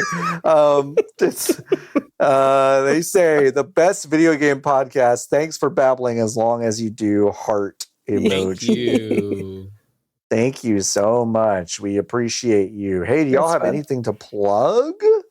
The website that's been on the screen the whole time, dialednd.net. There's also a newsletter there. There's an RSS feed. You could do either one. The world's your oyster. You can do anything you want. The world is your oyster. That's correct. Nikki, you have anything? F1 starts again this weekend. You can watch the Paralympics. You can listen. Here's something cool. Turn the music off. Turn the music off real quick. If you feel like you're not going to accomplish anything this week, get in your car. I know what you're going to say. I don't think you do. I can't wait. I don't. Okay. Wait, what do you think I'm going to say? I thought you were going to pick whoever is going to be last place in the World Baseball Classic because they shouldn't have shown up. Oh, no. But everyone knows who that is. You could also go watch the World Baseball Classic. But if you want to get in your car and feel really good about yourself, just get in your car, get on the freeway, and drive for like 30 minutes. You will overtake more cars than an Aston Martin will on Sunday. And you can hold that as you get in your little Prius or your Corolla or your Civic or your Sienna or your CRV or your HRV or your Equinox or your Palisade. You demanded I stop the music Santa for Fe. For your QX5. Santa Cruz, your QX6, your XC60, your Mazda Miata. Keep on buzzing, everybody. See you next week.